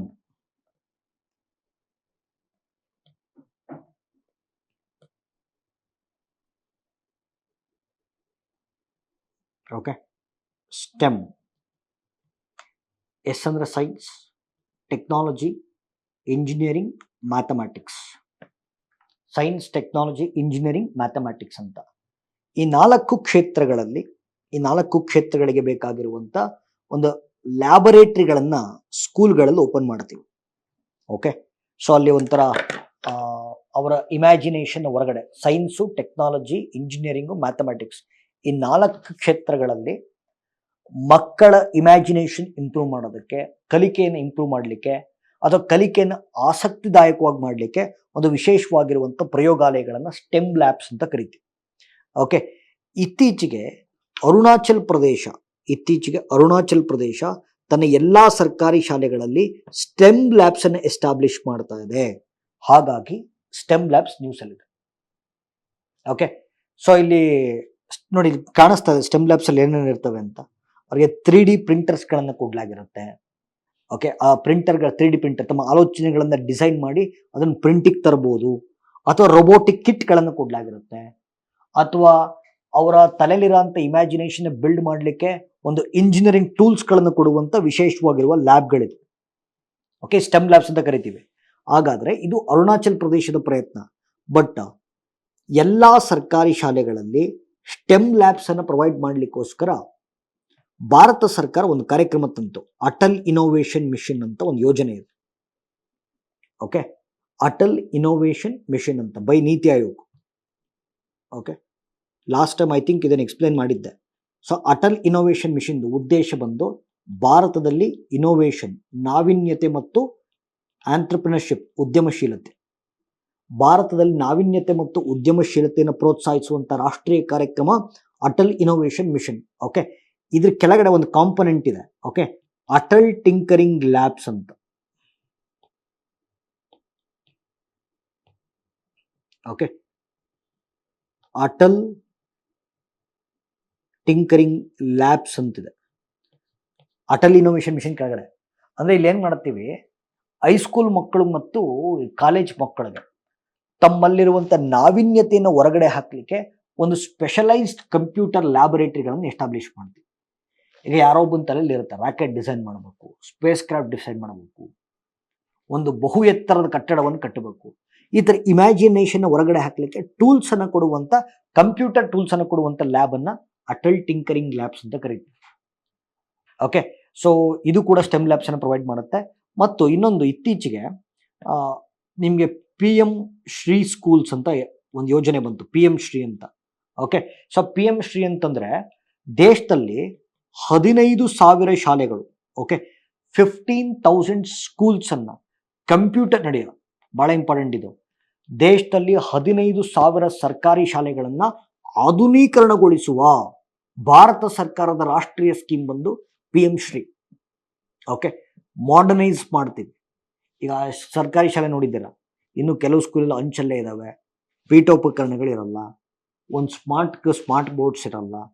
ಸೊ ಫುಲ್ ಮಾಡರ್ನೈಸೇಷನ್, ಇನ್ಫ್ರಾಸ್ಟ್ರಕ್ಚರ್ನ ಫುಲ್ ಮಾಡರ್ನೈಸ್ ಮಾಡಿ ಅಲ್ಲಿ ಮಕ್ಕಳಿಗೆ ಬೇಕಾಗಿರುವಂಥ ಪೂರಕ ವಾತಾವರಣವನ್ನು ಕಲ್ಪಿಸುವಂಥ ಯೋಜನೆ ಬಂದು PM Shri. Okay, so PM Shri ಸ್ಕೂಲ್ಸಲ್ಲೂ ಕೂಡ ನಾವು ಸ್ಟೆಮ್ ಲ್ಯಾಬ್ಸ್ ಅನ್ನು ತರ್ತಾ ಇದ್ದೀವಿ. So these are very very important. Okay, so next ಟಾಪಿಕ್ಗೆ ಹೋಗೋಣ. ಸೊ ನೆಕ್ಸ್ಟ್ ಟಾಪಿಕ್, ಇತ್ತೀಚೆಗೆ ಒಂದು ವಿಪೋ ಸಂಸ್ಥೆಯ ಒಂದು ವರದಿ ಬಂತು. ಭಾರತದಲ್ಲಿ ಪೇಟೆಂಟ್ ಅಪ್ಲಿಕೇಶನ್ಸ್ ಜಾಸ್ತಿ ಆಗಿದೆ ಅಂತ. ಓಕೆ, ಸೊ ಪೇಟೆಂಟ್ ಅಪ್ಲಿಕೇಶನ್ಸ್ ಜಾಸ್ತಿ ಆಗಿದೆ ಅಂತ ಒಂದು ವರದಿ ಬಂತು. ಇದ್ರ ಪ್ರಕಾರ ಮಾಡೋಣ. ಓಕೆ, ಸೊ ಫಸ್ಟ್ ನಾನು ಇದಕ್ಕೆ ಸಂಬಂಧಪಟ್ಟಿದ್ದ ಬೇಸಿಕ್ಸ್ ನಾನು ಎಕ್ಸ್ಪ್ಲೈನ್ ಮಾಡ್ಬಿಡ್ತೀನಿ, then we can go for current affairs. Okay, so ಪ್ರತಿಯೊಂದಕ್ಕೂ ಬೇಸಿಕ್ಸ್ ಇಂಪಾರ್ಟೆಂಟ್. ಓಕೆ, ನೋಡಿ ಇವಾಗ ಫಿಸಿಕಲ್ ಪ್ರಾಪರ್ಟಿ ಅಂತ ಒಂದು ಪದ. ಓಕೆ, ಸೊ ಫಿಸಿಕಲ್ ಪ್ರಾಪರ್ಟಿ ಅಂತ ಗೊತ್ತಲ್ಲ. ಓಕೆ, ಸೊ ಫಿಸಿಕಲ್ ಪ್ರಾಪರ್ಟಿ ಭೌತಿಕ ಆಸ್ತಿ ಅಂತ ಕರಿತೀವಿ ಕನ್ನಡದಲ್ಲಿ. ಓಕೆ, ಭೌತಿಕ ಆಸ್ತಿ. ಓಕೆ, ಇಂಟೆಲೆಕ್ಚುಯಲ್ ಪ್ರಾಪರ್ಟಿ ಅಂತಂದ್ರೆ ಬೌದ್ಧಿಕ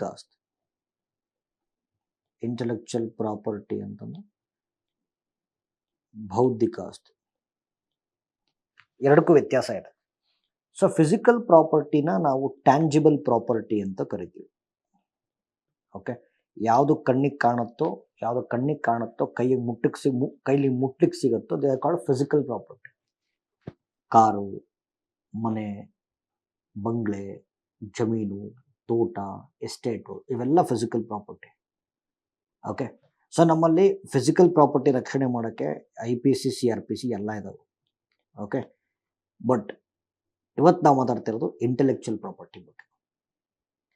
for example knowledge. Okay, intellectual property ನಿಮಗೆ ಕಣ್ಣಿಗೆ ಕಾಣಿಸಲ್ಲ, ಇಂಟ್ಯಾಂಜಿಬಲ್ ಪ್ರಾಪರ್ಟಿ ಅಂತ ಕರಿತೀವಿ. ಕಣ್ಣಿಗೆ ಕಾಣಿಸಲ್ಲ, ಇಂಟ್ಯಾಂಜಿಬಲ್ ಪ್ರಾಪರ್ಟಿ. ಕಣ್ಣಿಗೆ ಕಾಣಿಸಲ್ಲ, ಕೈಗೆ ಮುಟ್ಟಕ್ಕೆ ಸಿಗಲ್ಲ. Knowledge, skill. ಓಕೆ, ಈ ಪಾಠ ಮಾಡೋಕ್ಕೆ ಎರಡು ಬೇಕು, ನಾಲೆಡ್ಜು ಸ್ಕಿಲ್ಲು. ಎರಡೂ ಕಣ್ಣಿಗೆ ಕಾಣಿಸಲ್ಲ. ಇಂಟ್ಯಾಂಜಿಬಲ್ ಪ್ರಾಪರ್ಟಿ, ಬೌದ್ಧಿಕ ಆಸ್ತಿ ಅಂತ ಕರಿತೀವಿ. Okay, intangible property. ಈಗ ಅಂದರೆ ನಾಲೆಡ್ಜು ಸ್ಕಿಲ್ಲು ಈ ಥರದ್ದೆಲ್ಲ. ಸೊ ಇಂಟೆಲೆಕ್ಚುಯಲ್ ಪ್ರಾಪರ್ಟಿಯನ್ನು ರಕ್ಷಣೆ ಮಾಡೋದಕ್ಕೆ ನಾವು 4 ಟೂಲ್ಸನ್ನು ಯೂಸ್ ಮಾಡ್ತೀವಿ. 4 ಟೂಲ್ಸ್. ಒಂದು ಪೇಟೆಂಟ್ ಅಂತ ಕರಿತೀವಿ. Patent, copyright, trade mark, trade secret.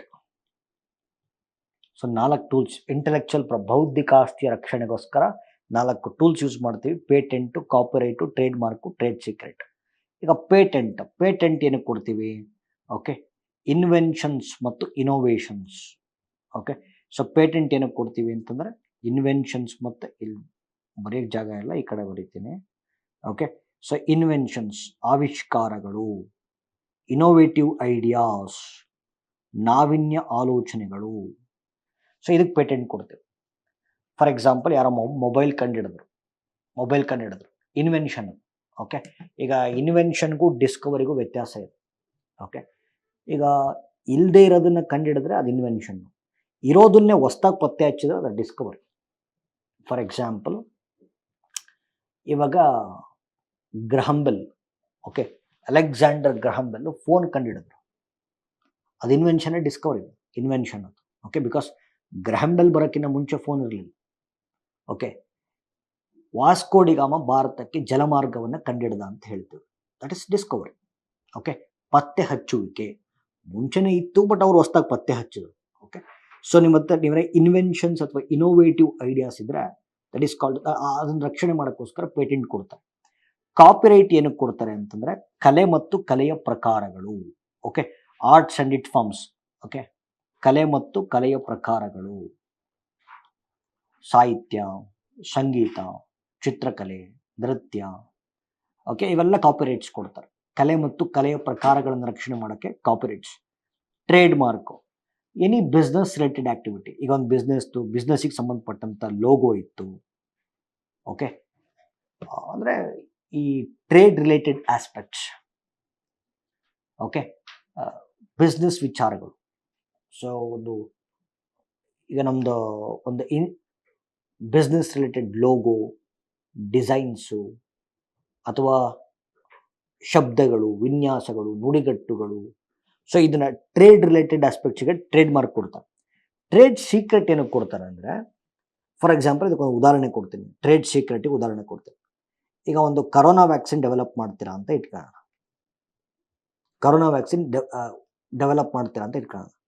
ಅವಾಗ ನಾವೇನು ಕೊಡ್ತೀವಿ, ಕರೋನಾ ವ್ಯಾಕ್ಸಿನ್ ಡೆವಲಪ್ ಮಾಡಿದಾಗ ಇಟ್ಸ್ ಎನ್ ಇನ್ವೆನ್ಷನ್, ಅದೊಂದು ಇನ್ವೆನ್ಷನ್, ಪೇಟೆಂಟ್ ಕೊಡ್ತೀವಿ. ಆದರೆ ಕರೋನಾ ವ್ಯಾಕ್ಸಿನ್ ಡೆವಲಪ್ಮೆಂಟಲ್ಲಿ ನಮಗೆ ವ್ಯಾಕ್ಸಿನ್ ಇಂಪಾರ್ಟೆಂಟಾ ಅಥವಾ ಡೆವಲಪ್ಮೆಂಟ್ ಪ್ರಾಸೆಸ್ ಇಂಪಾರ್ಟೆಂಟಾ? ವ್ಯಾಕ್ಸಿನ್ ಅಲ್ಲ. ಈ ಕರೋನಾ ವ್ಯಾಕ್ಸಿನ್ ಡೆವಲಪ್ ಮಾಡ್ತೀರಾ ಅಂದರೆ ಅಲ್ಲಿ ವ್ಯಾಕ್ಸಿನ್ ಇಂಪಾರ್ಟೆಂಟಾ ಅಥವಾ ಅದನ್ನು ಡೆವಲಪ್ ಮಾಡಿರುವಂಥ ಪ್ರಾಸೆಸ್ ಇಂಪಾರ್ಟೆಂಟಾ? Developmental process important. ಓಕೆ, ಅವಾಗ ಪ್ರಕ್ರಿಯೆಗಳು, ಮಾರ್ಗಗಳು, ಸೂತ್ರಗಳು, ಓಕೆ, ಪ್ರಾಸೆಸಸ್, ಫಾರ್ಮುಲಾ, ಪಾತ್, ಇದನ್ನು ರಕ್ಷಣೆ ಮಾಡೋಕ್ಕೋಸ್ಕರ ಏನು ಮಾಡ್ತಾರೆ, ಟ್ರೇಡ್ ಸೀಕ್ರೆಟ್ ಕೊಡ್ತಾರೆ. ಸೊ ಇದು ಇಂಟೆಲೆಕ್ಚುಯಲ್ ಪ್ರಾಪರ್ಟಿನ ರಕ್ಷಣೆ ಮಾಡಲಿಕ್ಕೋಸ್ಕರ 4 ಸಾಧನೆಗಳನ್ನು ಬಳಸ್ತೀವಿ. Patent, copyright, trade mark, trade secret ಅಂತ. ಓಕೆ, ಸೊ ಭಾರತದಲ್ಲಿ ಇಂಟೆಲೆಕ್ಚುಯಲ್ ಪ್ರಾಪರ್ಟಿನ ರಕ್ಷಣೆ ಮಾಡುವಂಥ ಮಿನಿಸ್ಟ್ರಿ ಯಾವುದು? Ministry of industry and commerce, ವಾಣಿಜ್ಯ ಮತ್ತು ಕೈಗಾರಿಕಾ ಸಚಿವಾಲಯ. ಇದ್ರ ಕೆಳಗಡೆ ಒಂದು ಸಂಸ್ಥೆ ಇದೆ, ಸಿಪಮ್ ಅಂತ ಕರಿತೀವಿ. ಸಿಪಮ್ ಅಂತ, cell for IPR promotion and management ಅಂತ ಕರಿತೀವಿ. So CIPAM is a dedicated nodal agency which is responsible for protecting intellectual property. Okay, cell for IPR promotion and management ಅಂತ. ಇದು ಇಂಟೆಲೆಕ್ಚುಯಲ್ ಪ್ರಾಪರ್ಟಿ ರೈಟ್ಸ್ ಅನ್ನ protect ಮಾಡೋಕ್ಕೋಸ್ಕರ ಒಂದು ರಾಷ್ಟ್ರೀಯ ನೀತಿಯನ್ನು ಬಿಡುಗಡೆ ಮಾಡ್ತು. ಇದನ್ನ ನ್ಯಾಷನಲ್ IPR ಪಾಲಿಸಿ 2016 ಅಂತ ಕರಿತೀವಿ. National IPR policy 2016. Okay, so national IPR policy 2016 ಅಂತ ಕರಿತೀವಿ. ಓಕೆ, ಇದು ಇತ್ತೀಚೆಗೆ ಮಿನಿಸ್ಟ್ರಿ ಆಫ್ ಎಜುಕೇಶನ್ ಏನ್ ಮಾಡಿದೆ, ಶಿಕ್ಷಣ ಸಚಿವಾಲಯ ಏನ್ ಮಾಡಿದೆ, ವಿದ್ಯಾರ್ಥಿಗಳಲ್ಲಿ, ಸಂಶೋಧಕರಲ್ಲಿ, ಪ್ರಾಧ್ಯಾಪಕರಲ್ಲಿ, ವಿಶ್ವವಿದ್ಯಾನಿಲಯಗಳಲ್ಲಿ ಇಂಟೆಲೆಕ್ಚುಯಲ್ ಪ್ರಾಪರ್ಟಿ ಕುರಿತು ಜನಜಾಗೃತಿಯನ್ನು ಮೂಡಿಸ್ಲಿಕ್ಕೋಸ್ಕರ ಒಂದು ಅಭಿಯಾನವನ್ನು ಶುರು ಮಾಡಿತು. ಇದನ್ನ ಕಪಿಲಾ ಕ್ಯಾಂಪೈನ್ ಅಂತ ಕರಿತೀವಿ. ಓಕೆ, ಸೊ ಕಪಿಲಾ ಕ್ಯಾಂಪೈನ್ ಅಂತ ಕರಿತೀವಿ, ಬಹಳ ಇಂಪಾರ್ಟೆಂಟ್. ಓಕೆ, ಇದು ಇಂಟೆಲೆಕ್ಚುಯಲ್ ಪ್ರಾಪರ್ಟಿನ ರಕ್ಷಣೆ ಮಾಡುವಂತ ರಾಷ್ಟ್ರೀಯ ಪ್ರಯತ್ನಗಳು. ಈಗ ಜಾಗತಿಕ ಪ್ರಯತ್ನಗಳಿಗೆ ಬರೋಣ. Okay, so intellectual property rights ಅನ್ನ ರಕ್ಷಣೆ ಮಾಡುವಂತ ಜಾಗತಿಕ ಸಂಸ್ಥೆ ಬಂದು ವರ್ಲ್ಡ್ ಟ್ರೇಡ್ ಆರ್ಗನೈಸೇಷನ್. ಅದ್ರ ಕೆಳಗಡೆ ಒಂದು ಸಂಸ್ಥೆ ಇದೆ, ವರ್ಲ್ಡ್ ಇಂಟೆಲೆಕ್ಚುಯಲ್ ಪ್ರಾಪರ್ಟಿ ಆರ್ಗನೈಸೇಷನ್ ಅಂತ. ಇದು ಬಹಳ ಇಂಪಾರ್ಟೆಂಟ್, ವಿಪೋ ಅಂತ ಕರಿತೀವಿ. Okay, world intellectual property organisation intellectual ಪ್ರಾಪರ್ಟಿನ ರಕ್ಷಣೆ ಮಾಡುತ್ತೆ. ಓಕೆ, ರಕ್ಷಣೆ ಮಾಡುತ್ತೆ. ಸೊ ನೋಡಿ, ಈ ವರ್ಲ್ಡ್ ಇಂಟೆಲೆಕ್ಚುಯಲ್ ಪ್ರಾಪರ್ಟಿ ಆರ್ಗನೈಸೇಷನ್ ಬಹಳ important. Okay, world trade organisation ಕೆಳಗಡೆ ಕೆಲಸ ಮಾಡುತ್ತೆ. ಓಕೆ, ಪ್ರಾರಂಭ ಆಗಿದ್ದು 1967, ಸದಸ್ಯ ರಾಷ್ಟ್ರಗಳು 193, ಭಾರತ ಇದರ ಮೆಂಬರ್ಶಿಪ್ ಪಡ್ಕೊಂಡಿದ್ದು 75, ಪ್ರಧಾನ ಕಚೇರಿ ಜಿನೆವಾ, ಸ್ವಿಟ್ಜರ್ಲ್ಯಾಂಡ್. ಓಕೆ, ಇದು ಇತ್ತೀಚೆಗೆ ಒಂದು ರಿಪೋರ್ಟ್ ಅನ್ನು ಪಬ್ಲಿಷ್ ಮಾಡಿತು. ರಿಪೋರ್ಟ್ ಅಲ್ಲಿ ಹೇಳುತ್ತೆ ನೋಡಿ, ಭಾರತದಲ್ಲಿ ಪೇಟೆಂಟ್ ಅನ್ನ ಅಪ್ಲೈ ಮಾಡತಕ್ಕಂಥವ್ರ ಸಂಖ್ಯೆ ನೋಡಿ ಬಹಳ ಇಂಪಾರ್ಟೆಂಟು, ಡಬಲ್ ಆಗಿದೆ. ಭಾರತದಲ್ಲಿ ಪೇಟೆಂಟ್ ಅನ್ನು ಅಪ್ಲೈ ಮಾಡತಕ್ಕಂಥವ್ರ ಸಂಖ್ಯೆ ಡಬಲ್ ಆಗಿದೆ. ಟ್ರೇಡ್ ಮಾರ್ಕ್ ನೋಡಿ, ಟ್ರೇಡ್ ಮಾರ್ಕ್ ಅಂದ್ರೆ ಗೊತ್ತು, ಟ್ರೇಡ್ ಮಾರ್ಕ್ ಫೈಲಿಂಗ್ ಅನ್ನು ಮಾಡೋರ ಸಂಖ್ಯೆ 2.5 ಟೈಮ್ಸ್ ಜಾಸ್ತಿ ಆಗಿದೆ. ಓಕೆ, ಅಂದ್ರೆ ಅರ್ಥ in terms of invention and innovation. Okay, ಆವಿಷ್ಕಾರ ಮತ್ತು ನಾವೀನ್ಯತೆಯ ಆಧಾರದ ಮೇಲೆ ಭಾರತದ ಏನಂತಾರೆ ಟ್ಯಾಲೆಂಟ್ ಡಬಲ್ ಆಗ್ತಿದೆ ಅಂತ ಅರ್ಥ. ಮತ್ತು ನೋಡಿ, ಇಲ್ಲೂ ಅಷ್ಟೇ, ಗ್ಲೋಬಲ್ ಇನೋವೇಷನ್ ಇಂಡೆಕ್ಸ್ ಅಲ್ಲಿ 2024 ಜಾಗತಿಕ ನಾವೀನ್ಯತೆ ಸೂಚ್ಯಂಕದಲ್ಲಿ ಭಾರತದ ಸ್ಥಾನ 39th ರ್ಯಾಂಕ್ ಭಾರತ ಇದೆ. ಓಕೆ, ಸೊ ಹಾಗಾಗಿ ವಿಪೋ ಸಂಸ್ಥೆ ನ್ಯೂಸ್ ಅಲ್ಲಿದೆ. ಓಕೆ, ಸೊ ಎಲ್ಲ ಎಕ್ಸ್ಪ್ಲೈನ್ ಮಾಡಿದ್ದೀನಿ. ಪೇಟೆಂಟ್ ಅಂದ್ರೆ ಏನು, ಕಾಪಿ ರೈಟ್ಸ್ ಅಂದ್ರೆ ಏನು, ಟ್ರೇಡ್ ಮಾರ್ಕ್ ಅಂದ್ರೆ ಏನು, ಟ್ರೇಡ್ ಸೀಕ್ರೆಟ್ ಅಂದ್ರೆ ಏನು. ಸೊ ಬಹುಶಃ ಈ ಕ್ಲಾಸಸ್ಸು, ತರಗತಿಗಳು ಭಾಳ ಶ್ರಮ ಹಾಕಿ ಇನ್ಸ್ಟಾ ಕೇಸ್ ತಂಡ ನಿಮ್ಮ ಮುಂದೆ ಪ್ರಸ್ತುತಪಡಿಸ್ತಾ ಇದೆ. ಸೊ ಲಾಸ್ಟ್ ಟೈಮ್ ಕೂಡ ನೋಟ್ಸ್ ಬೇಕು ಅಂತ ಕೇಳಿದ್ರಿ. ಸೊ ನೋಟ್ಸನ್ನು ಕೂಡ ನಾವು ಈ ಬಾರಿಯಿಂದ ಕೊಡ್ತಾ ಇದ್ದೀವಿ. ಯೂಟ್ಯೂಬ್ ಡಿಸ್ಕ್ರಿಪ್ಷನಲ್ಲಿ ಇದರ ನೋಟ್ಸ್ ಬರುತ್ತೆ. ಓಕೆ, ನೋಟ್ಸ್ ಬರುತ್ತೆ. ಎಸ್, ಇವು ಪ್ರಿಂಟ್ಔಟ್ ತೊಗೊಂಡು ಓದಿ. ಬಟ್ ಕೆಲವು ವಿದ್ಯಾರ್ಥಿಗಳು ಕನ್ನಡ ನೋಟ್ಸ್ ಬೇಕು ಸರ್, ಕನ್ನಡ ಸ್ಲೈಡ್ಸ್ ಬೇಕು ಅಂತ ರಿವರ್ಟ್ ಮಾಡಿದ್ದೀರಾ. ಸೊ ಅದ್ರ ಕುರಿತಂತೆ ಕೂಡ ಆಲೋಚನೆ ಮಾಡ್ತಾ ಮುಂದಿನ ದಿನಗಳಲ್ಲಿ ಅವೆರಡನ್ನೂ ಕೂಡ ಪ್ರೊವೈಡ್ ಮಾಡುವಂತ ಪ್ರಯತ್ನವನ್ನು ಮಾಡ್ತೀವಿ. ಓಕೆ, ಎಸ್, ಸೊ ಹೋಪ್ ಅರ್ಥ ಆಯ್ತಲ್ಲ.